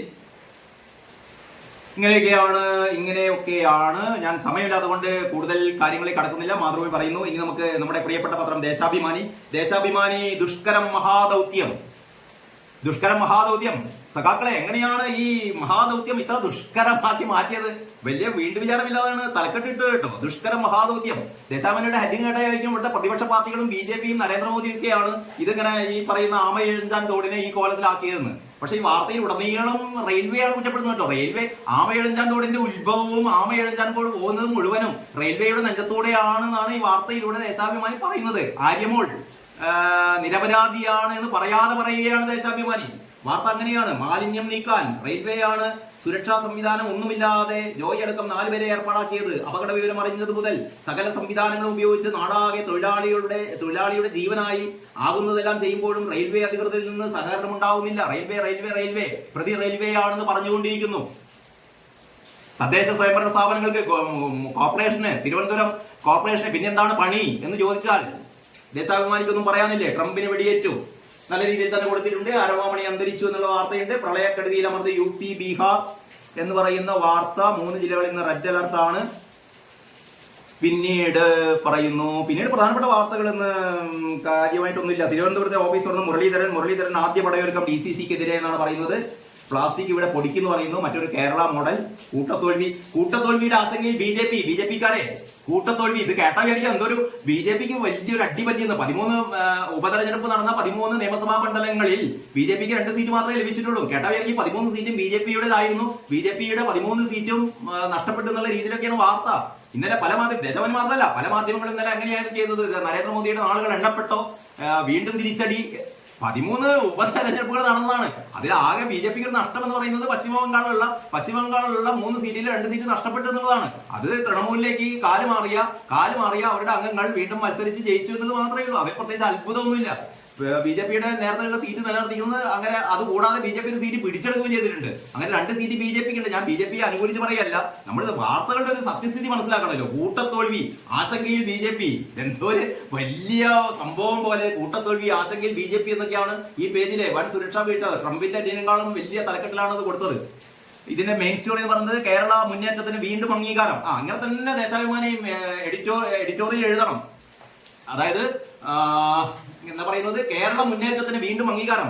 ആമയിഴഞ്ചാൻ തോടിന്റെ ഈ ദുർഗതി മുന്നിലുള്ളപ്പോഴാണ് ഈ കേരള മുന്നേറ്റത്തിന് വീണ്ടും അംഗീകാരം എന്ന വാർത്ത. നേരത്തെ ഈ നീതി ആയോഗിന്റെ ഒരു കണക്കെടുപ്പിൽ കേരളം മുന്നിലെത്തിയിരുന്നു 2-3 മേഖലകളിൽ. ആ മേഖലയിൽ എനിക്ക് തോന്നുന്നു ഈ പറയുന്ന നഗര ശുചീകരണം വരെയുണ്ട്. അതിലൊക്കെ 1ാം സ്ഥാനത്താണ് കേരളത്തെ അടയാളപ്പെടുത്തിയത്. അവിടെയാണ് ഈ പറയുന്ന കെടുകാര്യസ്ഥതയുള്ളത്. ആ കെടുകാര്യസ്ഥതയിൽ മുങ്ങി താഴുമ്പോഴും ദേശാഭിമാനി ഒരു എളുപ്പമില്ലാതെ എന്താ പറയാ തന്നെ പൊക്കിക്കൊണ്ട്, അല്ലെങ്കിൽ ഈ പറയുന്ന ഭരണത്തെ പൊക്കിക്കൊണ്ട് എഴുതാണ് കേരള മുന്നേറ്റത്തിന് വീണ്ടും അംഗീകാരം. ഇതൊക്കെ സഖാക്കൾ പോലും വിശ്വസിക്കില്ല. അതാണ് ഇപ്പോഴത്തെ സ്ഥിതി. ഇടതുപക്ഷം ഇല്ലായിരുന്നെങ്കിൽ എന്ന് പറയുന്ന പുത്തലത്ത് ദിനേശന്റെ ഒരു വാർത്തയുണ്ട്. ഇടതുപക്ഷം ഇല്ലായിരുന്നെങ്കിൽ, ഇടതുപക്ഷം ഇന്ത്യയിൽ ഇല്ലായിരുന്നെങ്കിൽ എന്ത് സംഭവിക്കുമായിരുന്നു എന്ന് പറയുന്ന ആകുലപ്പെടലാണ്. ഇത് എല്ലാവരും വായിക്കണുണ്ടോ? വളരെ തമാശയുള്ള ഒരു ലേഖനമാണ്. ഇടതുപക്ഷത്തിന്റെ പ്രസക്തി ഇപ്പോഴും പുത്തലത്ത് ദിനേശന് മനസ്സിലാവാഞ്ഞിട്ടൊന്നല്ല. CPM-ന്റെ നാളുകൾ എണ്ണപ്പെട്ടു എന്ന് പുത്തലത്ത് ദിനേശന് മാത്രമല്ല, CPM-ലെ ഉന്നത നേതൃത്വത്തിലുള്ള എല്ലാവർക്കും അറിയാം. CPM എന്ന് പറയുന്ന പാർട്ടി ഇന്ത്യയിൽ ഇല്ലാതെ എന്താ പറയാ തീരാൻ വേണ്ടി പോവുകയാണ്. അതിന്റെ തീരാൻ വേണ്ടി പോകുന്നതിന്റെ ഒരു അവസാനത്തെ ഇത് കേട്ടില്ല. എന്താ പറയാ, കഴിഞ്ഞ ചർച്ചയിൽ ആരൊക്കെയൊക്കെ പറഞ്ഞു. അതായത് കത്തുന്ന കെട്ടിടത്തിൽ നിന്ന്, കത്തുന്ന പുരയിൽ നിന്ന് കഴുക്കോൽ വലിച്ചൂരുകയാണ് ഇപ്പൊ എല്ലാവരും. പണ്ട് ഇങ്ങനെയായിരുന്നു അത്രേ. ഈ റഷ്യയിലും ഇനി പറയുന്ന ഈ ബംഗാളിലും ത്രിപുരയിലും ഒക്കെ ഈ പാർട്ടി നാമാവശേഷമാവുമ്പോൾ അവസാന കാലഘട്ടത്തിൽ കിട്ടാവുന്നത് മുഴുവൻ സ്വന്തമാക്കാനുള്ള ഒരു മരണപ്പാച്ചിലായിരുന്നു. അതാണ് ഇപ്പൊ നടന്നുകൊണ്ടിരിക്കുന്നത്. പുത്തലത്ത് ദിനേശന് മറ്റാരെക്കാൾ കൂടുതലായി അറിയാം. പക്ഷെ പുത്തലത്ത് ദിനേശന് അങ്ങനെ പറഞ്ഞുകൂടല്ലോ, നമ്മളെ പോലെ പറയാനുള്ള സ്വാതന്ത്ര്യമില്ലല്ലോ. അപ്പൊ ഇങ്ങനെയൊക്കെയാണ് ദേശാഭിമാനിയുടെ വാർത്താ മാധ്യമത്തിലേക്ക് കൂടി ഒന്ന് കടന്നിട്ട് നമുക്ക് ഈ അവലോകനം അവസാനിപ്പിക്കാം. കണ്ടോ, മാധ്യമം നേരത്തെ പറഞ്ഞ പോലെ മാധ്യമം വളരെ ഗൗരവമായി ഈ ട്രംപിന് നേരെ വധശ്രമം വെടിയേറ്റു. വളരെ എനിക്ക് തോന്നുന്നു ഇന്ന് ഇറങ്ങിയ പത്രങ്ങളിൽ വെച്ചിട്ട് ഈ ട്രംപിന്റെ വാർത്ത മനോരമ കഴിഞ്ഞാൽ ഏറ്റവും നല്ല രീതിയിൽ കൊടുത്തത് മാധ്യമം തന്നെയാണ്. ഇതില് വെടിയുണ്ട പോലെ ഒരു ചിത്രമുണ്ട് കേട്ടോ. ട്രംപിന് കടന്നു പോകുന്ന വെടിയുണ്ട. പക്ഷെ പ്രിന്റിങ്ങിലെ ഒരു ക്ലാരിറ്റി ഇല്ലായ്മ കൊണ്ട് വട്ടത്തിനുള്ളിൽ ആക്കിയിട്ടും അതിനുള്ള വെടിയുണ്ട കാണാനൊന്നുമില്ല. പക്ഷെ അത് ഏതൊരു ഫോട്ടോഗ്രാഫർ എടുത്ത ചിത്രമായിരുന്നു അത്രേ. വെടിയുണ്ട ചെവിയിലേക്ക് കടന്നു പോകുന്നതിന് മുമ്പ് തന്നെ, കാരണം അത്രയ്ക്കും മികവുറ്റൊരു ക്യാമറ കൊണ്ട് എടുത്തൊരു ചിത്രം, അതാണ് ഇവര് റീപ്രിന്റ് ചെയ്തത്. പക്ഷെ അത് പ്രിന്റിങ്ങിലെ ഒരു അപാകത മൂലം വെടിയുണ്ട നമുക്ക് കാണാൻ പറ്റില്ല. അക്രമിയെ വെടിവെച്ചു കൊന്നു എന്നുള്ള വാർത്ത. തിരച്ചിൽ വിഫലം, നാവിക സേന എത്തി എന്ന് പറയുന്ന ആമയിഴഞ്ചാൻ തോടിലെ രക്ഷാപ്രവർത്തനം. BSP നേതാവിന്റെ കൊല, പ്രതി ഏറ്റുമുട്ടലിൽ കൊല്ലപ്പെട്ടു തുടങ്ങിയ വാർത്തകളാണ് 1ാം പേജിൽ കൊടുത്തിട്ടുള്ളത്. മാധ്യമത്തിന്റെ എഡിറ്റോറിയൽ പേജ് കൂടി പെട്ടെന്ന് നമുക്ക് നോക്കിയിട്ട് ഇത് അവസാനിപ്പിക്കാം. എഡിറ്റോറിയൽ പറയുന്നത് ഇത് തൽക്കാല ഏച്ചുകെട്ട്, ഇനി വേണം പരിഹാരം. ഇത് പറയുന്നത് ഇതിനെ പറ്റിയിട്ടാണ്. വൈകിയാണെങ്കിലും ആവശ്യത്തിന് കുറവാണെങ്കിലും സ്ഥിരാടിസ്ഥാന നിലയിൽ മലബാർ ജില്ലകളിൽ പ്ലസ് വണ്ണിന് കൂടുതൽ സീറ്റ് ഏർപ്പെടുത്തിയ കാര്യം ഏച്ചുകെട്ടാണെങ്കിലും ഇനി വേണം പരിഹാരം എന്നാണ് പറയുന്നത്. BJPക്ക് കാറ്റുവീഴ്ച എന്ന് പറയുന്ന ഒരു ഡൽഹി ഡയറി ഉണ്ട്. കോളറ വീണ്ടും ഭീതി എത്തുമ്പോൾ എന്ന് പറയുന്ന മറ്റൊരു പ്രൊഫസർ K. നസീം എഴുതിയൊരു ലേഖനമുണ്ട്. വെടികൊണ്ട ട്രംപ് എന്ന് പറഞ്ഞിട്ട് ആ വാർത്തകൾ, അല്ലെങ്കിൽ ട്രംപിന്റെ വെടിയേറ്റ സംഭവങ്ങളെ കുറിച്ചുള്ള വിശദമായ വാർത്ത ഉള്ളിലെ പേജിലുണ്ട്. അപ്പൊ ഇങ്ങനെയൊക്കെയാണ് ഇന്നത്തെ പത്രങ്ങളുടെ വിശേഷങ്ങൾ. നമുക്ക് ഏതായാലും ഇവിടെ ഇവിടെ വെച്ച് നിർത്താം. എല്ലാവർക്കും വീണ്ടും നല്ലൊരു ദിനം ആശംസിക്കുകയാണ്. നമുക്കിനി നാളത്തെ പത്രങ്ങൾ എങ്ങനെയൊക്കെയാണെന്ന് നാളെ പറയാം. ഓക്കെ.